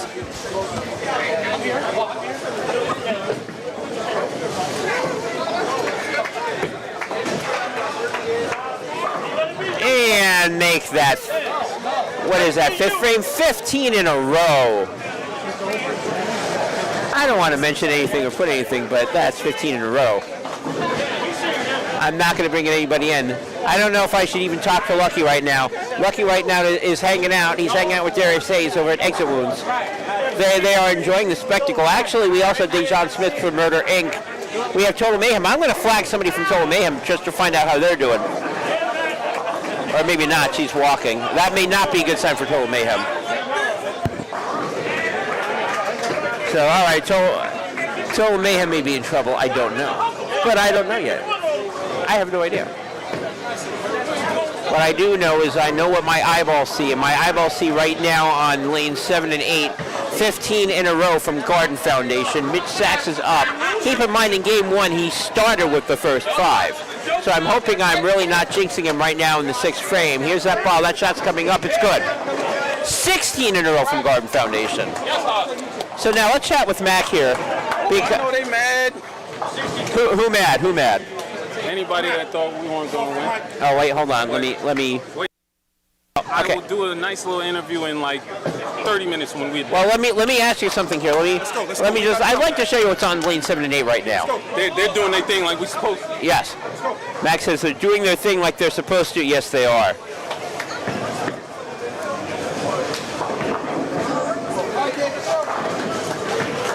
So I'm only bringing this up because, again, and there's Paul Stoke. Can we have 17? Yes, we can. And I'm sorry for if I'm taking away screen time from the handicap pair. And just keep in mind, they're in frame 6. Handicap pair 2 is only in the 2nd frame. There'll be plenty of time to get over to handicap pair 2, long after the first pair's 3rd game is over. And long after Secret Society gets to see history in the making, and they may be on the receiving side of it.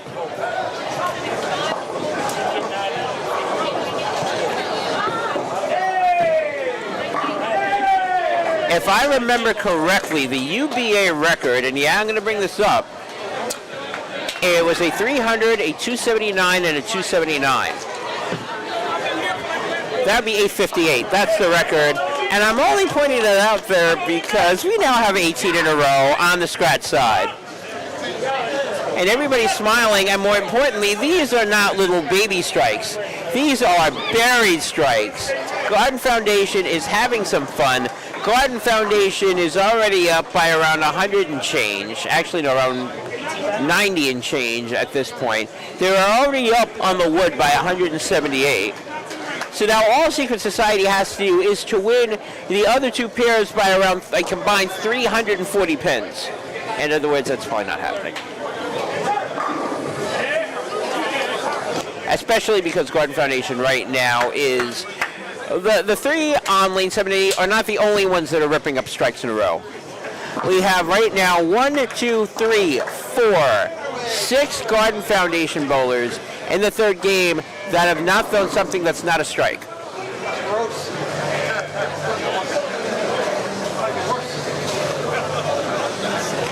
Seventh frame right now, that streak has ended, but for David Knight, not for Garden Foundation.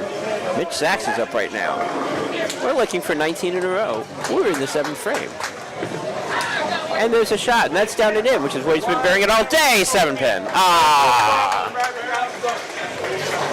I wanted to see history. We're not getting history. Boo. Still, the UBA record is intact, possibly. That could go down. That'd be 858.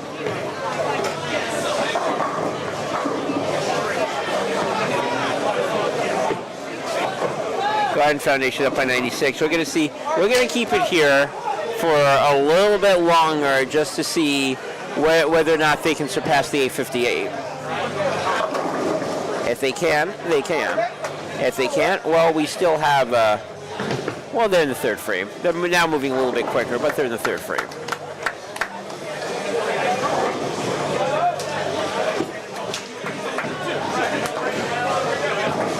That is, actually, I shouldn't say that is the one frame that they can miss. They could be some spillage in the fill ball in the 10th frame.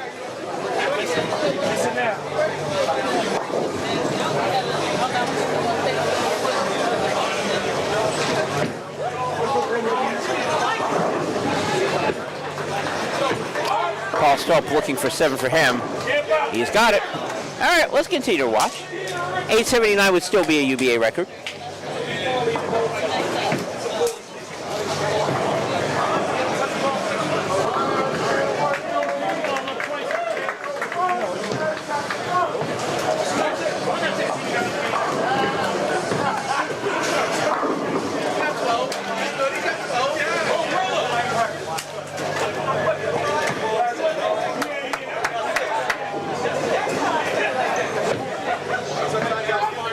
Brent Tushik right now looking at the 7th frame.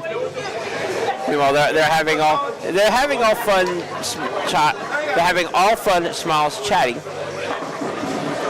which would be expected at this point, especially since you're up on 178 on the wood and almost 100 on the game.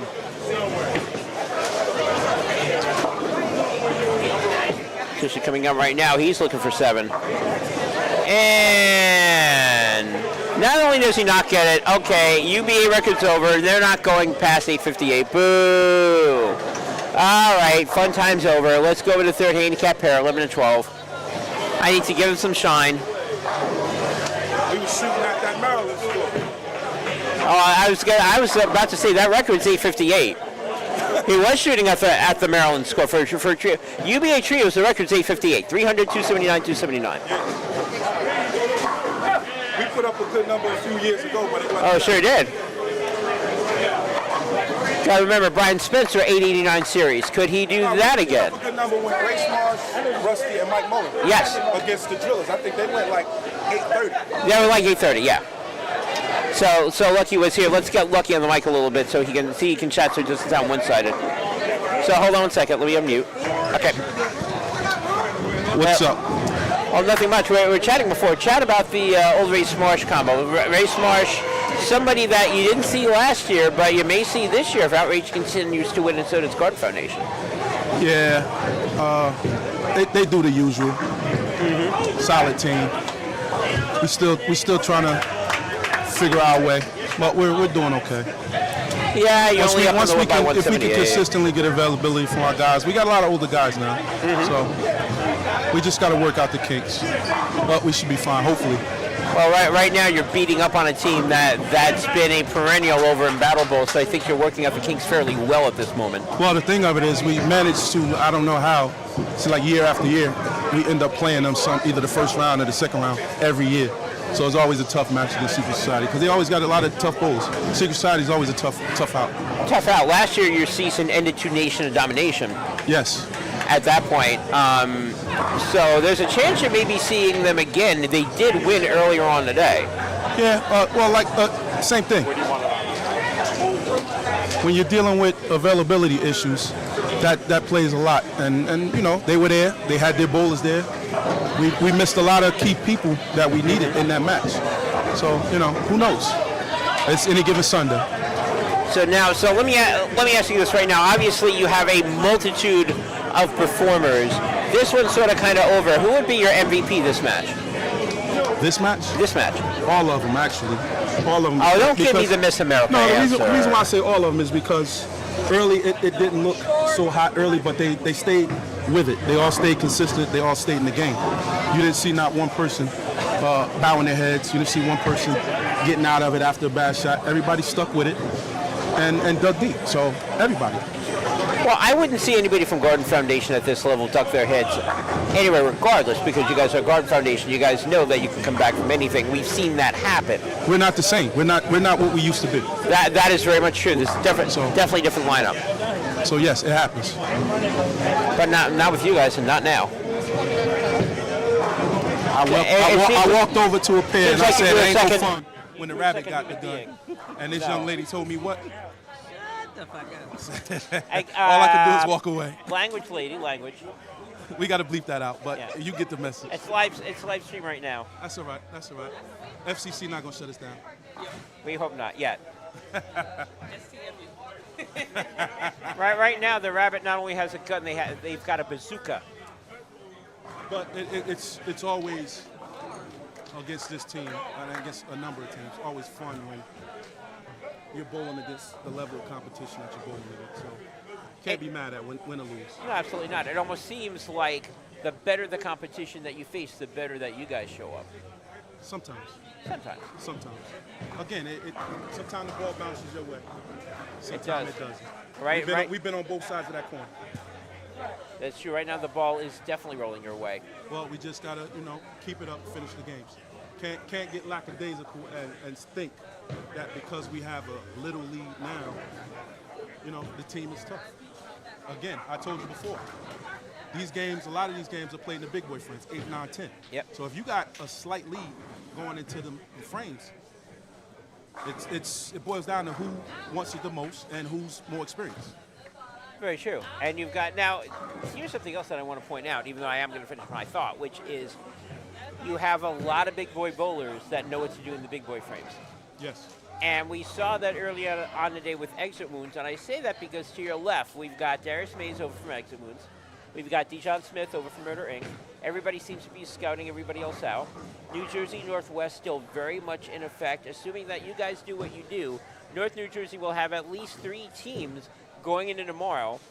Maybe more. I don't know what the other 2 teams in Northeast New Jersey are doing right now. I know Rogue and Total Mayhem are both bowling right now. I don't know how they're doing. Well, if you look at the New Jersey playoff picture, this conference, look at the teams that made it to the playoffs. All those teams were in our division at one point or another. Absolutely. That's what makes it fun. And they got reshuffled for whatever reason, but it just, Dougie talks all that mess all the time, but it's a testament to the division we were in. We had a tough division. Yeah. So you had to go to another division to give yourself a shot. I've said that on more than one occasion. You've read me saying it on more than one occasion. I mean, it is what it is. Division is tough, like I said. And now look at the playoff picture. All of the teams that are in the playoffs pretty much came from our division. You may see 9 at New Jersey North. You may see 5 New Jersey North teams showing up tomorrow. It's the way the ball bounces. We made them tough. Absolutely. Anyway, thank you so much. Right here, I've got a Gerard Watson over from Secret Society. That's all. We want to hear what he was saying. I know very much he probably does not want to be in the mic right now. No, are you crazy? I'm him. I said nothing but the truth. I said every year we catch Secret Society the first or the second round.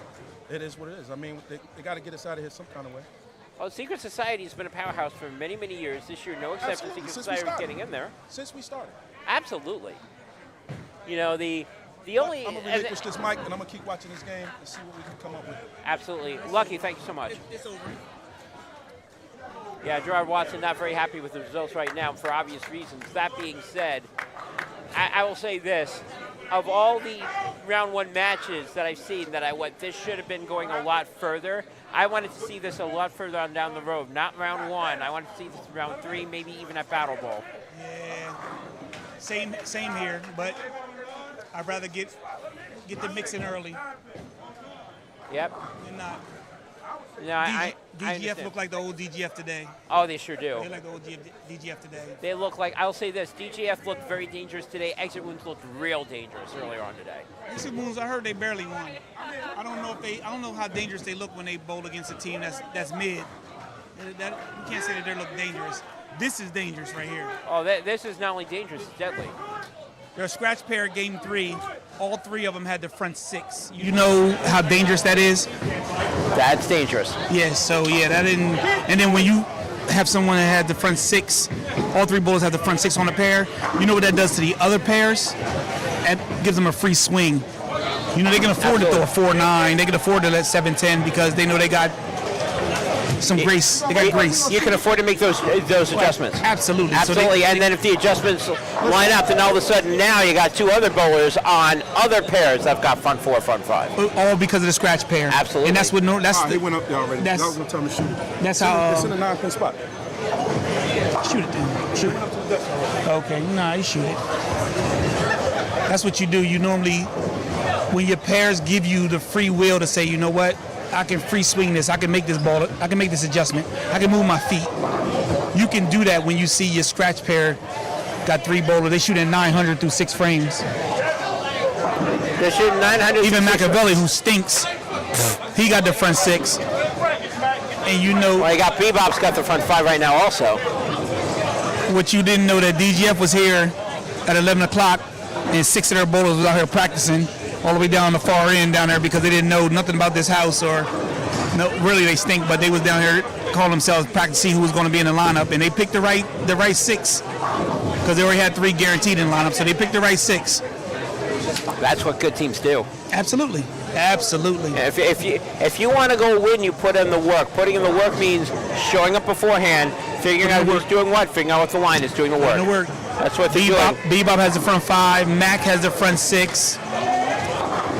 Manny probably threw 2 bad balls tonight. Manny was on fire game 1. I mean, now he's sort of slacking, so to speak, but he was not slacking earlier. Jim Hosier's cousin had the front 6. Paul Stope had the front 7. And Brett had the front 6. It's not easy to beat that. It is not. No, it's not easy to beat that. Now, I've been hyping every single year. I want to see Outrage versus Garden Foundation. Is this year the year we get our wish? Nah, not this Garden Foundation. This is not the same Garden Foundation as what you're talking about or you're thinking about.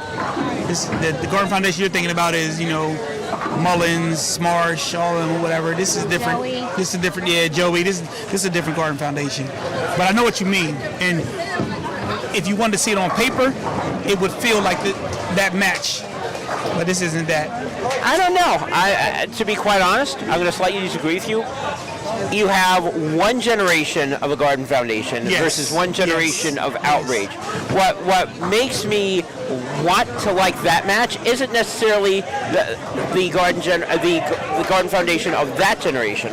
What makes me want to see it is you got 2 different generations, 2 different styles, 2 different plays. That's what I want to see. So that's why I want to see that.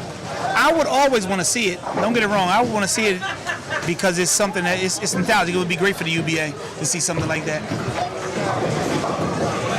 Absolutely. Powerhouse in one area versus powerhouse in the other. You got 16 teams coming in the door in August at Delaware. Each of them obviously getting there in their own way and getting their own powerhouse. But if you look at Garden Foundation in terms of the road to get there, they have some tough competition. That is not the. I don't think, me personally, doesn't think that's the hardest road. DGF is battle tested. We never have to worry about that. That's exactly. DGF is battle tested. Outrage is just good. They're just talented. So we always want to see what's going to win. Battle tested versus just talent. We want to see that. Absolutely. You always want to see that. You do. Meanwhile, on the scratch side, it looks like. Oh, I don't know. They're going to win, but I'm actually surprised the Garden Foundation put their foot off the gas a little bit, but they did. I mean, they couldn't go 900, Gordon. Damn. Well, they could. They couldn't just after 6. You thinking 900? Damn. After 7, I was thinking 900. Nah.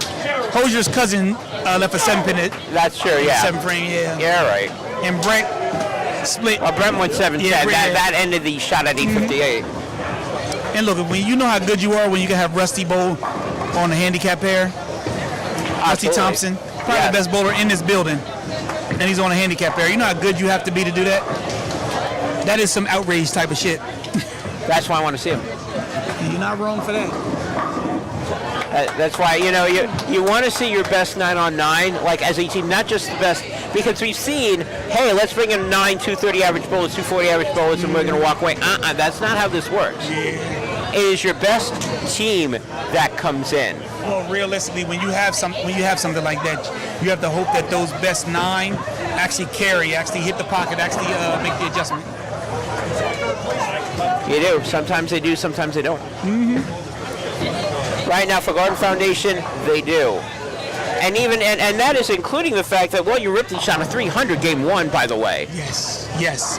He was loaded game 1. He was loaded game 1, and then he gave the gun over the Rabbits. Yeah, the adjustment came, and you had to make which is a big part of bowling. You have to make the adjustment. You have to decide what ball to use, how many boards to move, how to adjust your hand. All that matters, and all those things have to go together. Yes and yes. Be able to manipulate the ball to the hole.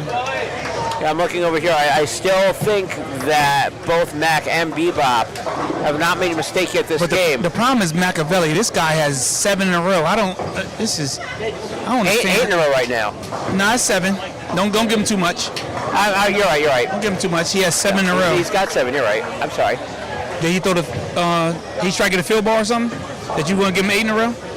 I'm just predicting. I'm psychically predicting he's going to have 8. Well, he definitely won't now because you said it. I know, exactly. He's screwed. And Bebop, too. Bebop got 7, the front 7, too. Yeah. But that's what you do when your scratch pair is striking and they open up the lead for you. Your arm is a lot freer. Yeah, when all of a sudden you're like, okay, just keep the ball in the lane and don't muck M-U-C-K it up. Yes. That's a lot better than, you're down now 50, you got to win by at least 50 to get the wood. 2 different mindsets. Yep, that's we saw that. I'm sorry. Your scratch pairs are very important because if they're setting the tone and they're leading from the front. Right now, DGF has 259 for Hosier's cousin, and then Stolp, who hasn't bowled in 6 months, shot 265 game 3.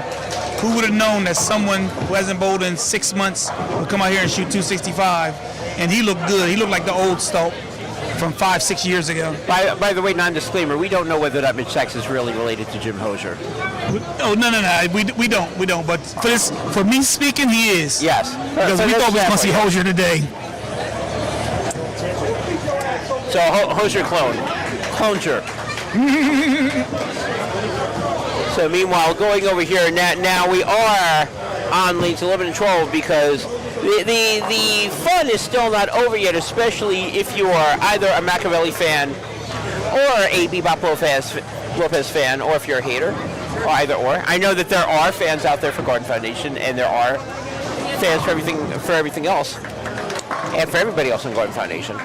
So we shall see exactly what happens right after see Jason Wichovich make a spare, which we will.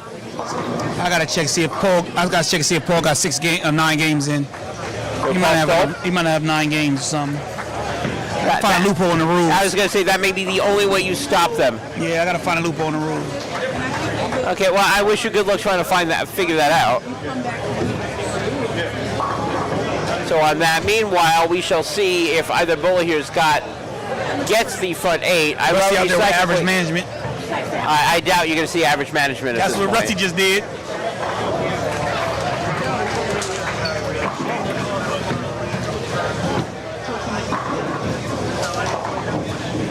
We shall see. Anyway, going up is Mac. I don't think his eagle will allow average management at this point. If he leaves a 10 pin, I agree with you. That ball's going wide left. Well, he just missed a double. He missed a double wood. He got the 8 off the 2-8. That's average management. Yeah, that's average management. I can't disagree. That's average management. Rusty's way better than that. Yeah, even though we're looking here, front 8 possibly. No, you're right. It's my fault. Mac just left a plaque 10. He did. And they framed up. Gordon's fault. DGF won today because the scratch pair and Machiavelli. Machiavelli bowled awesome today. No one believed that he would have done this today, but this is a 760 easy for Machiavelli. I have no idea how he did this. I don't know what I need to do right now to. I don't know what to tell you. I'm thinking he missed a 10. Yeah, there you go. Yeah. That's average management. Well, no, that's regular. That's regular. You and I both said If he leaves at plaque 10, it's going wide left. Yeah. Where did the ball go? Wide Yeah. left. Yeah, we knew that was coming. Getting mollywop. You were getting mollywop. Yeah, we're losing to people like Machiavelli. You know how embarrassing this is. Sheldon was here. He would have put a pen right in his ear. Yeah, I don't understand how we're losing to Machiavelli. This is ridiculous. So Gerard Watson already.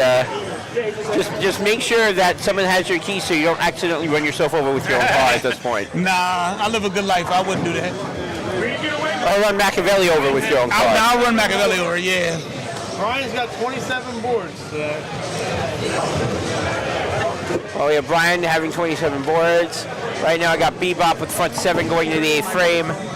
You know, even though this match is essentially over at this point, we still want to see if certain people hit certain milestones.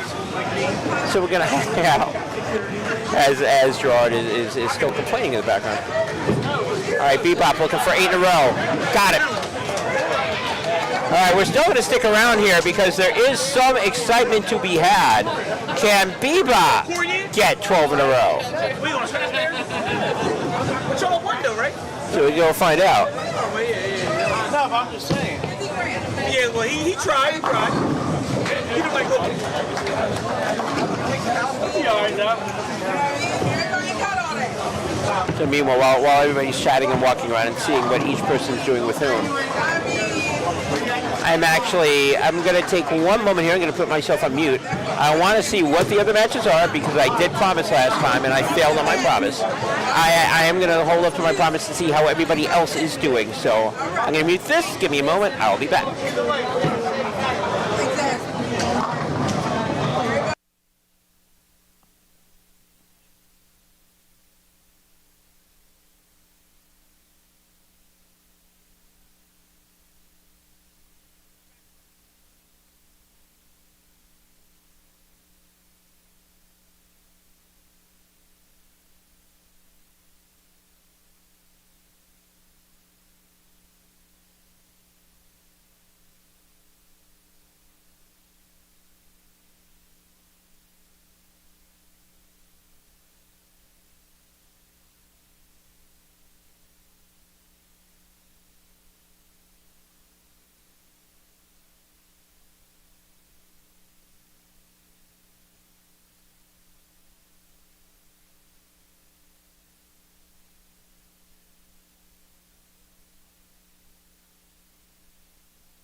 All right, so couple o things. So 889 is the highest in both regular and postseason in terms of UBA play. So obviously Guard Foundation did not do that, so we're not getting a record there. Northeast had two teams pulling against each other, which I blanked out on because I'm dumb. And, well, no, I'm not dumb, but so Northeast definitely is not going to go 5-0. They are going to go 4-1. Rogue is going to win. So that now brings 4 teams from North New Jersey up into the second day. You have Murder Inc., Exit Wounds, Garden Foundation, and Rogue. Exit Wounds, Garden Foundation, you saw today, both of them with victories. One was a bit more hard fought than the other. And in this case, you still have a little bit of excitement because the letter F over there is represented by one Bebop Lopez, a.k.a. Andres Lopez III, and he happens to have the front 9, so we're going to hang out and see what happens. And then obviously if he shoots it, I'm going to pull him over. If not, I'm going to pull somebody else over.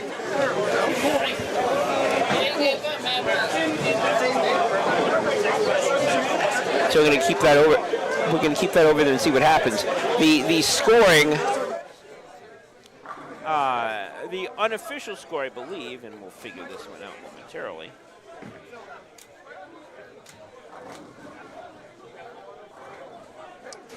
I believe what I see here, without that mattering what's going to go on in the middle, is Garden Foundation right now has at least 28 points. So possibly 32, 34, 36, somewhere in that vicinity. Probably 32. Either be 32 or 34. I think it'll be 32. Either way, what should really be concerning to everybody else not called Garden Foundation is the dominance that they have had. Game 1, it was close. After that, it was not. And the interesting thing is the whole time today, everybody was talking transition, and how the northern teams were going to have issues with that. The northern teams have not had any issues with that. By the way, the other teams that have won, Hills Have Eyes, Hell Yeah, and Rogue were the other 3 winners. So again, you got a whole bunch of northern teams. However, what I do think, you may only have one central team left, I think, from New Jersey Central. But we'll see what happens. I have to go look. I got to go calibrate what the standings are going to be afterwards so that we have the exact records. But the one thing that I can clearly state, Garden Foundation, A, putting on a clinic, and B, we're going to see whether or not they're going to hit somebody. And I'm going to join right now. I'm going to be joined right now from the Garden Foundation from one Mitchell Sachs. Hello, Mitch. Hey there, Gordon. How are you? I am doing good. How are you doing right now? All right. We're okay. We're going to make it till tomorrow. I would hope so after that performance. Fantastic effort, not just from you guys, but by the scratch team. And there may be somebody else that may be joining you because right now I've got a Bebop Lopez with the front 9. That's right. So we can go chat about that a little bit, and then after that's done in one way, shape, or form or the other, I want to chat about you and your performance on the scratch pair. So right so now, Bebop is playing pretty straight and hard. Mm-hmm. As they hook more, it's actually an advantage to him, right? So he can throw harder. Doesn't really have to worry too much about having to move in, right? And that part of the lane he's in doesn't have to deal with carry down, and it's great angle of entry. Sure is. Oh! And now that after we had all that praise for him, there goes the 10 pin. Yeah, we jinxed him. Yeah, we did. Well, I'm called the Dark Cloud for a reason. Wah, wah, wah, wah, wah. So, now I can officially say congratulations on the win. Thank you. Now, game 1, front 5. Game 2, front 6. So you figured it out. You figured it out in a hurry. You needed a transition. Talk to me about that. So, part of this is trying to use a bowling ball that's in a part of the lane that is not too quick. A ball that's rolly and archy, and that's playing in the oil, but getting it further left down lane as opposed to too far, too left, too quick. And then when you're able to do that, you play a little bit of push in, and you still have angle of entry because of the back end. And if you get it left, it won't overreact as long as you're not too far left, too quick with it. And so we kind of look at it as, did you throw it 90% today? Well, in 3 games, I missed the pocket twice. So that's how I look at it, as consistency with 4 8-pins. So 735, 4 8-pins, I'll take it every time. Oh, absolutely. Now, how much, and it seemed like you guys were talking a lot, your scratch pair, or your scratch trio, I should say.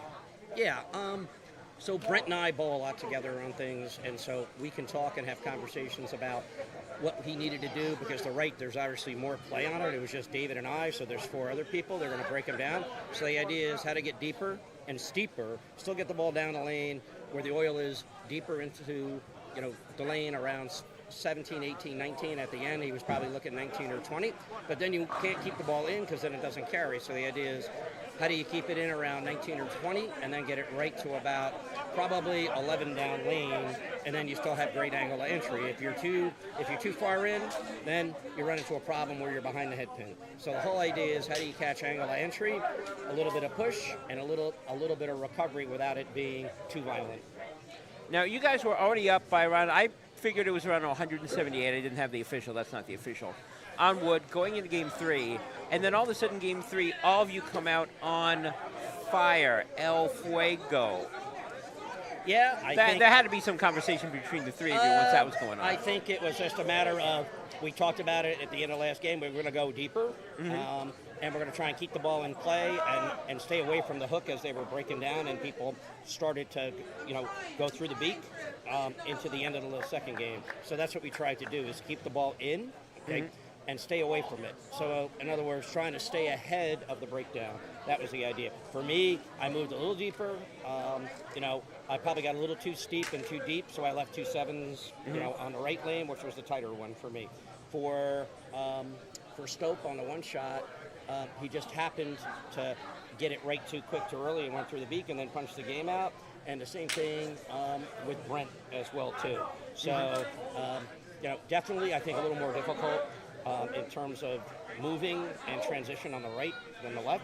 The left, because it's less play, we're seeing it faster because it's just 2 guys on the pair. So, I think, as you're bowling teams that are higher rev rate, moving in, trying to hook the lane, you're going to see it more. Guys that are keeping it in and not trying to create too much, steepness where you're going too far left to right. That's the difference between what we tried to do today, which is not try and, overthrow the ball with too much violent equipment. So, a number of people are saying to me, for 2 things, and we'll chat about both of them because I think they're both hysterical, that number 1, Garden Foundation is going to struggle at Laurel because Carolier's quote-unquote their own house, and meanwhile in the back of my mind I'm like, I don't know what research you guys are doing on this. I know for certain Garden Foundation would love to bowl anywhere except Carolier lanes at that point. So kindly explain to people why you love the fact that you're no longer bowling at Carolier lanes this season. I'll let you do it instead of me. Look, here's what I would say to you. That center has gone through major transitions in terms of lanes, string pins, oil, machines, what they're trying to do on the low end of the bowling center versus the high end, and consistency when you bowl there has been a factor this year, I think, and probably over the last several years as it's transitioned to Lucky Strike. It's just a matter of the conditions themselves, I don't think have been consistent from what I hear people that bowl there. It's just not consistent week to week, and you don't know what you're getting into. I bowled a couple times this year. I bowled okay. I think maybe like 680 or 690. I was sick for a while, so I didn't bowl, and I was down in Florida, so I didn't bowl there the other 2 times. I think there was 3 times there. We bowled the time I bowled there. What I found is that the place really hooked a lot, right? And the transition and the breakdown there, based upon what oil they're using, just it became, a very difficult transition, lane to lane, pair to pair, and who was on the pair. And that may be because they're using curve oil or they're using, fire or ice. It depends what they're using. Here, I think the shot held up pretty well. I don't know what they're doing. It might be a little bit of a longer shot. I think Carolier just tends, it used to be tight, now it just tends to hook a lot more. And the transition, I think, is more severe. And I think that's why it gets ahead of people while they have a problem transitioning, game to game or, frankly, frame to frame, depending on what's on the pair. And the second thing that I heard from people as to why North Jersey bowlers may or may not struggle is because this has got a transition, and he thinks that because people didn't bowl on it, that there is going to be some struggling. I'm not going to say who mentioned it, but I'll give you a hint. If you listen to the first podcast, the one at 10 o'clock, the first stream, it was mentioned publicly over here by somebody else saying that. Clearly, that didn't really bother you, it sort of bothered Exit Wounds, but they figured it out. It clearly didn't bother some other teams on this. And I think one of the reasons, because a little birdie told me, is that at 11 a.m. you guys were out here practicing. We did. Kathy Kubanek, who runs the bowling center, and I know each other. I'm not going to say how long, because I'm old, but I know her 25 years. And what I had said to the team members, I said, look, it's a house shot, right? We're not bowling on sport conditions. This isn't a PBA tour. It's house shot bowling. But house shots vary from bowling center to bowling center. So to have a better idea of what we're going to face walking, into the lanes, the idea was, do you have a pair for us or 2 pairs for us if the team wanted to come down and practice? And she said yes, so she reserved 2 pairs for us. And we had 6 guys that came down, and we all bowled on that to have an idea. So you have an idea of equipment, and you have an idea what the lanes are going to do before you step onto the pair. And so I've always been a very ardent practicer. I like to practice. I like to have an idea. I'm into practicing. So nobody likes to be surprised. So if you're able to bowl, ahead of time, and you have that opportunity, I think it gives you an advantage. I think that's what smart teams do, and that's one of the reasons why you guys consistently are successful. Anyway, I hear that you're getting called. Any last words? Anything you want to say? Anything that I missed? Incredibly well run event, smoothly run by you and Tom and the entire UBA team. It's continued to get better and better over the years, and I'm proud to be able to compete on behalf of Garden Foundation and participate in the UBA. Mitch, thank you so much. My pleasure, Gordon. Okay. So anyway, wrapping this up, at the end of the day, you had 2 Northeast New Jersey teams battle it out. Both teams are successful. You're going to see Garden Foundation and Exit Wounds. They were both the victors. To see everything else, go to ubatoday.info. Everything's going to be updated. Once we have it, go check out our social media. Tomorrow, more matches, more fun, more crazy. But it's always crazy around here. That's why we enjoy it. This is Gordon Pepper signing off. UBA all day. Have a good night. Get home safe.